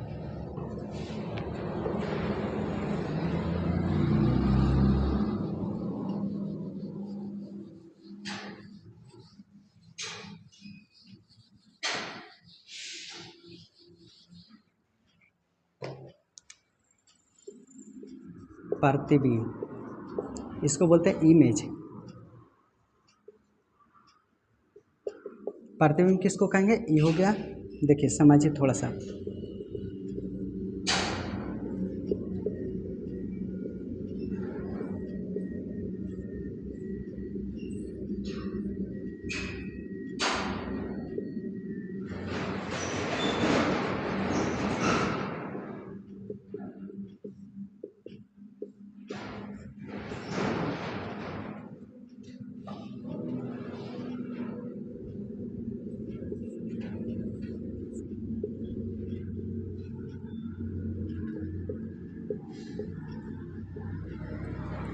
तो प्रतिबिंब किसको कहेंगे? किसी स्रोत से आ रही प्रकाश की किरणें, किसी स्रोत से आ रही प्रकाश की किरणें दर्पण से टकराने के बाद, दर्पण से टकराने के बाद जिस बिंदु पे मिलता है या जिस बिंदु पे मिलता हुआ प्रतीत होता है उसी को क्या कहते हैं?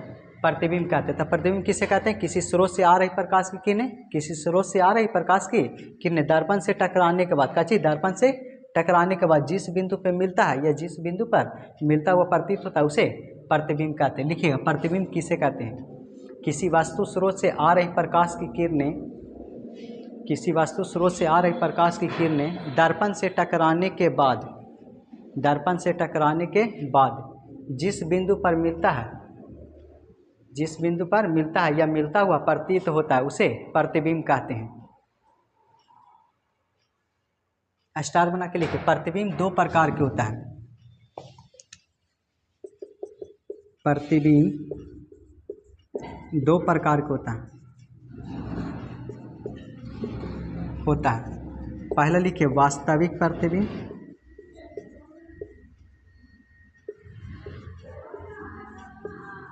और दूसरा काल्पनिक प्रतिबिंब, काल्पनिक या आभासी प्रतिबिंब। वास्तविक को बोलते हैं रियल इमेज, रियल इमेज। इसको बोलते हैं वर्चुअल इमेज, वर्चुअल इमेज। वास्तविक प्रतिबिंब और दूसरा काल्पनिक प्रतिबिंब। पहला लिख के डैश दीजिए वास्तविक प्रतिबिंब।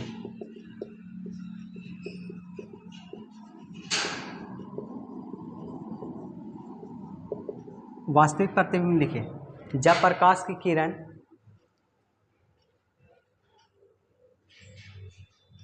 वास्तविक प्रतिबिंब लिख के डैश दीजिए। लिखिए किसी वास्तु स्रोत से आ रही प्रकाश की किरणें, किसी वास्तु स्रोत से आ रही प्रकाश की किरणें दर्पण से टकराने के बाद, दर्पण से टकराने के बाद सारी की सारी किरणें एक बिंदु पर आकर मिल जाती हैं, जिसे वास्तविक प्रतिबिंब कहते हैं। किसी वास्तु स्रोत से आ रही प्रकाश की किरणें दर्पण से टकराने के बाद सारी की सारी किरणें एक बिंदु पर आकर मिल जाती हैं, जिसे वास्तविक प्रतिबिंब कहते हैं। ये वाली फिगर उतारिए।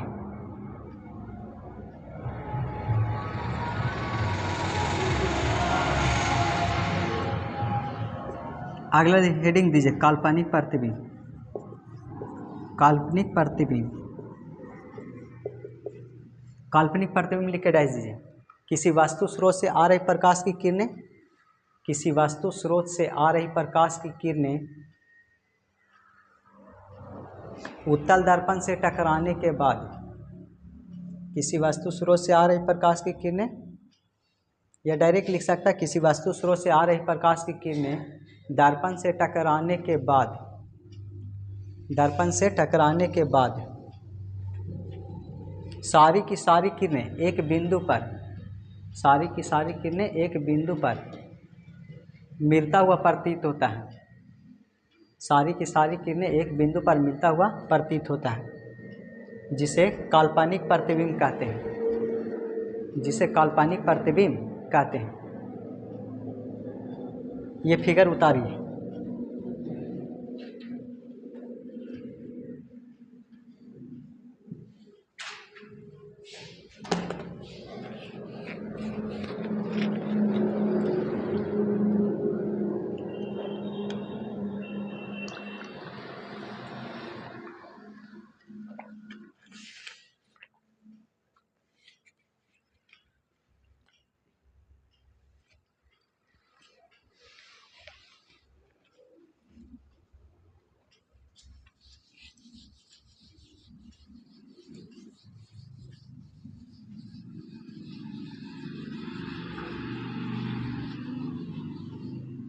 अब लिखिए वास्तविक प्रतिबिंब और काल्पनिक प्रतिबिंब में अंतर। वास्तविक प्रतिबिंब और काल्पनिक प्रतिबिंब में अंतर। अंतर वास्तविक प्रतिबिंब और काल्पनिक प्रतिबिंब में अंतर। एक तरफ हेडिंग दीजिए वास्तविक प्रतिबिंब,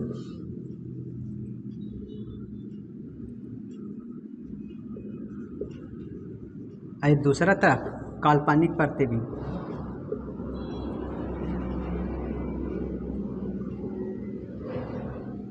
काल्पनिक प्रतिबिंब। वास्तविक में देखिएगा, इसमें सारी की सारी किरणें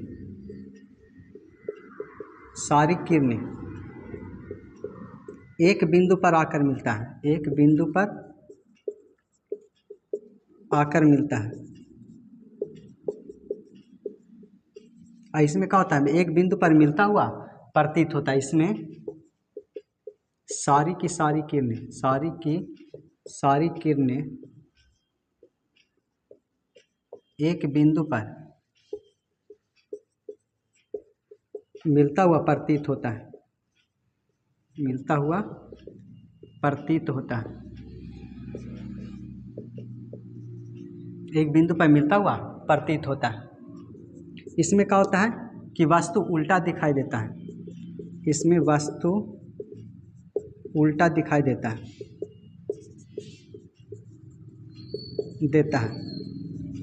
इसमें वस्तु का होता है सीधा दिखाई देता है, सीधा दिखाई देता है।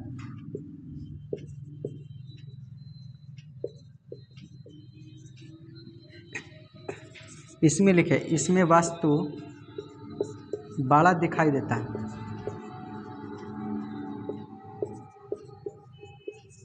इसमें वस्तु का होता है छोटा दिखाई देता है। इसमें वस्तु छोटा दिखाई देता है।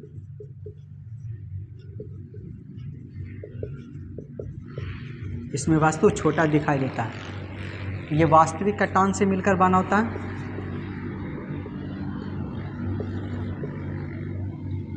वास्तविक कटान से मिलकर बना होता है।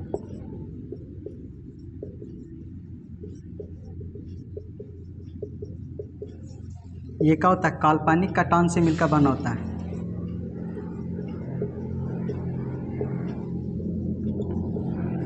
से मिलकर बना होता है।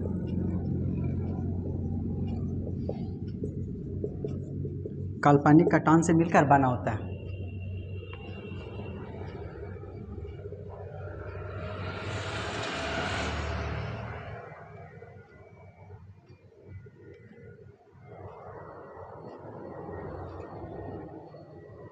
अब आगे चलिए, उतर गया। अगला लिखिए समतल दर्पण की विशेषता। उतारिए।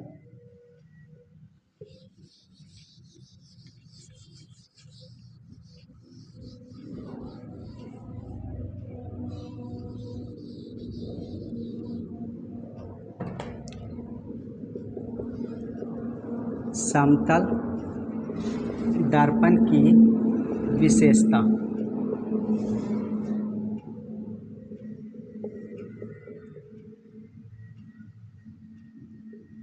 विशेषताएं।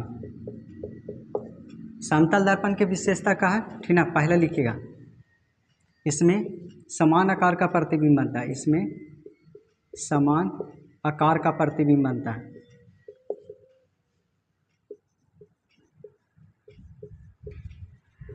इसमें क्या होता है, समान आकार का प्रतिबिंब बनता है। इसमें क्या होता है, इसका वक्रता त्रिज्या अनंत होता है। इसका वक्रता त्रिज्या अनंत होता है। इसका वक्रता त्रिज्या अनंत होता है। इसमें क्या होता है, वस्तु, इसमें काल्पनिक प्रतिबिंब बनता है। इसमें काल्पनिक प्रतिबिंब बनता है।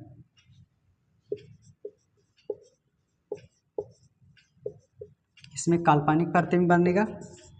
और बताइए, इसमें वस्तु सीधा दिखाई देता है।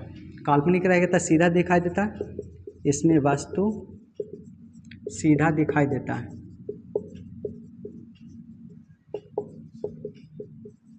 इसमें वस्तु सीधा दिखाई देता है। इसमें पार्श्विक उल्टा प्रतिबिंब बनता है। इसमें वस्तु पार्श्विक उल्टा दिखाई देता है, पार्श्विक उल्टा दिखाई देता है।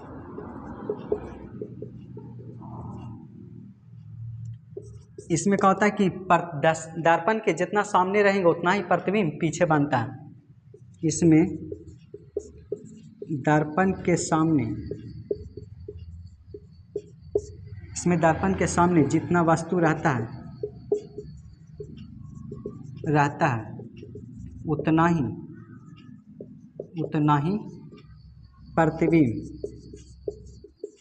प्रतिबिंब पीछे बनता है।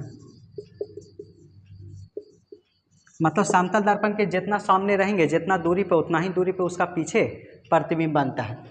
उतारिए।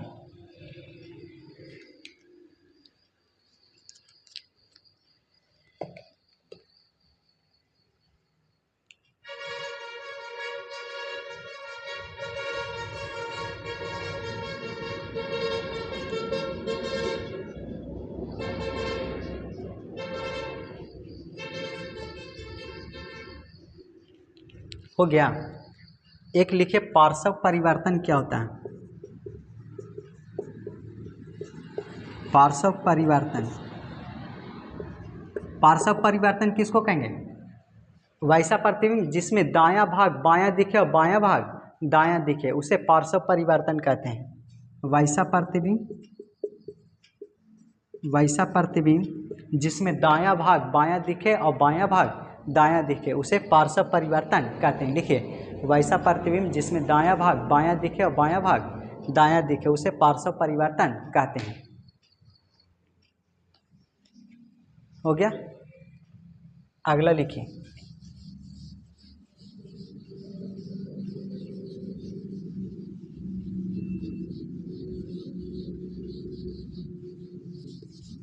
लिखिए, चंद्रमा का अपना प्रकाश क्यों नहीं होता है? चंद्रमा का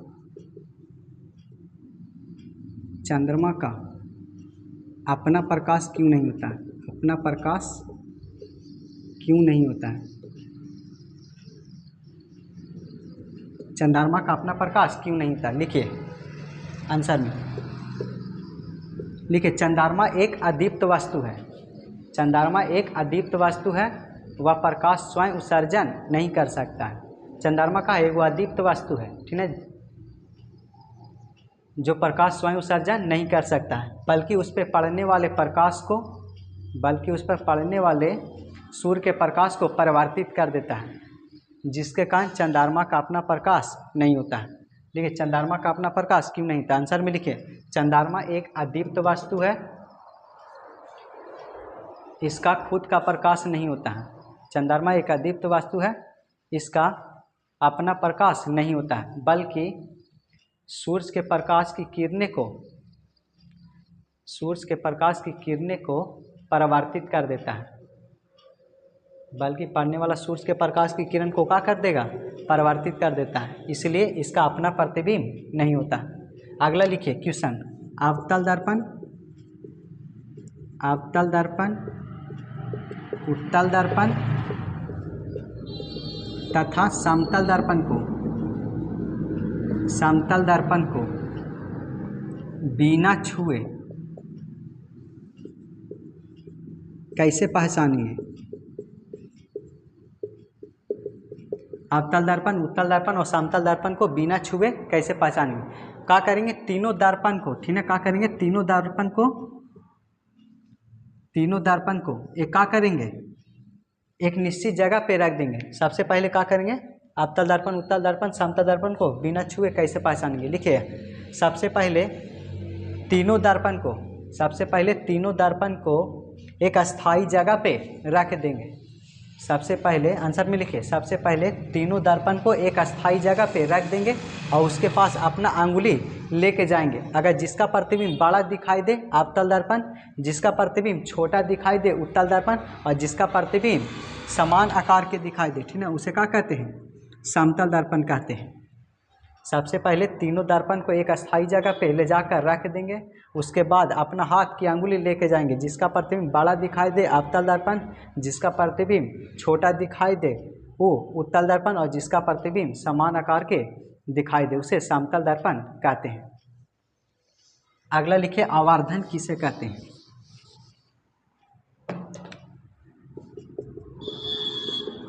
आवर्धन, इसको बोलते हैं मैग्निफिकेशन। आवर्धन लिखे, प्रतिबिंब की ऊंचाई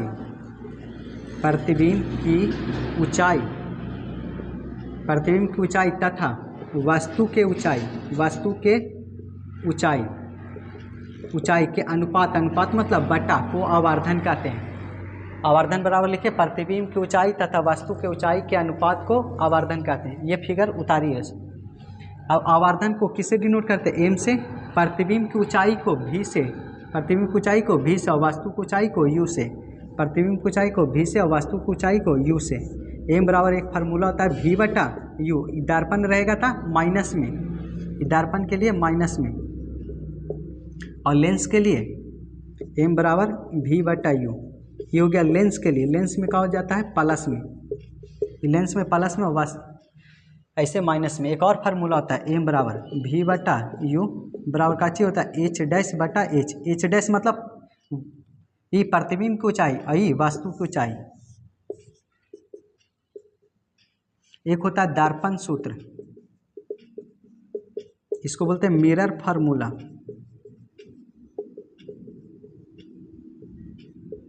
दर्पण सूत्र लिखिए वैसा सूत्र जिसमें वस्तु दूरी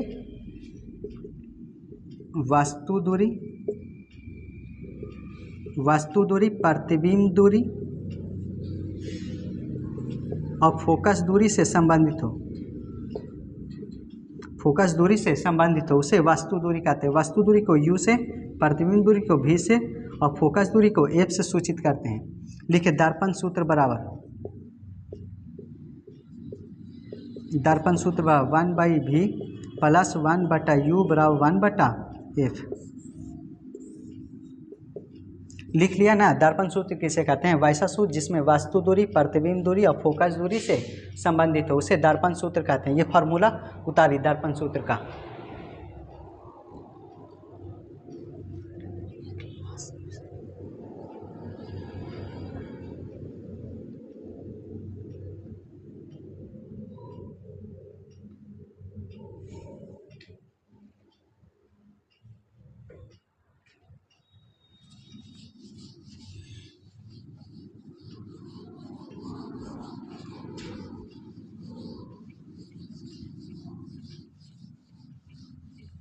अभी चैप्टर के एक लास्ट ट्यूशन है F बराबर R/2 प्रमाणित करें अवतल दर्पण में। F बराबर R/2 क्या करना है? प्रूफ करना है अवतल दर्पण में, ठीक है। इसके लिए क्या करेंगे? देखिए ये अवतल दर्पण हो गया, जिसका उठा हुआ भाग रंगा उसे क्या कहते हैं? अवतल दर्पण कहते हैं, ठीक है। ये हो गया फोकस, ध्रुव हो गया, ये फोकस हो गया। आई वक्रता के मुख अक्ष के समांतर जा रहा है। ये वस्तु कहाँ से जा रहा है? अनंत से। कहाँ? अनंत से। मुख अक्ष के समांतर जाता तो किसों को गुजरता है? फोकस से। मुख अक्ष के समांतर जाता तो किसों को गुजरता है? फोकस से, ठीक है। तो प्रतिबिंब कहाँ बन रहा है? प्रतिबिंब कहाँ बन रहा है? फोकस से। वस्तु कहाँ आ रहा है? अनंत से। अनंत से। और अनंत का मान क्या होता है? इन्फिनिटिव। और इन्फिनिटिव का मान क्या होता है? 1/0 होता है ना। वस्तु कहाँ से आ रहा है? अनंत से, ठीक है। अनंत से, ठीक है। वस्तु को किससे डिनोट करते हैं? यू से। और प्रतिबिंब कहाँ बन रहा है? फोकस पे। प्रतिबिंब को किससे डिनोट करते हैं? भी से। और अनंत के मान कितना होता है? 1/a। पहले लिखो रचना काची, रचना काची लिखना। ई एम हो गया, ई एन हो गया। लिखिए एम और एन, एम एन एक अवतल दर्पण है। अवतल दर्पण है जिसमें वस्तु अनंत से आ रहा है।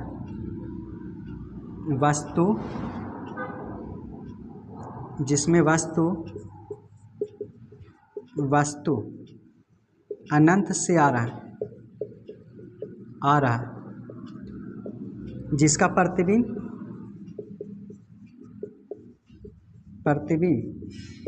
एक पर बनता है। अब देखिए चलेंगे दर्पण सूत्र से।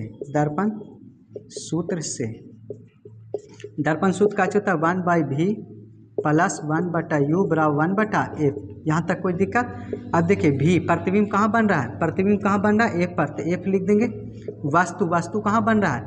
अनंत पे, ठीक है। वस्तु का चीज लिखेंगे इन्फिनिटिव और ये 1/f ज्यों के त्यों। समझा।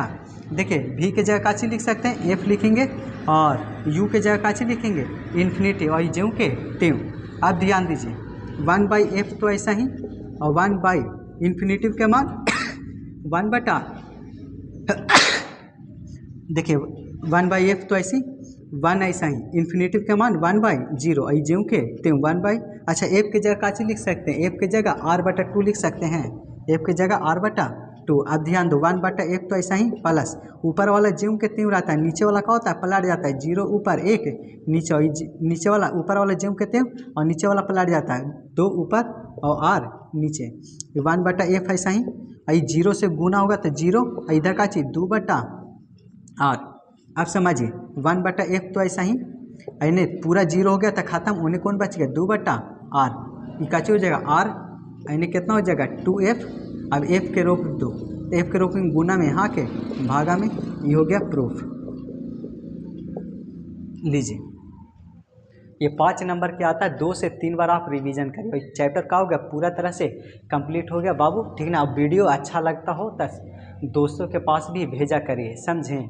और एक बार यहाँ से पढ़ लें तो आपको कहीं अब पढ़ने की ज़रूरत नहीं है, इससे ज़्यादा एग्ज़ाम हॉल में क्वेश्चन नहीं बनता है। और नोट्स ज़रूर बनाइए। तब तक के लिए इतना ही, सेवा समाप्त है।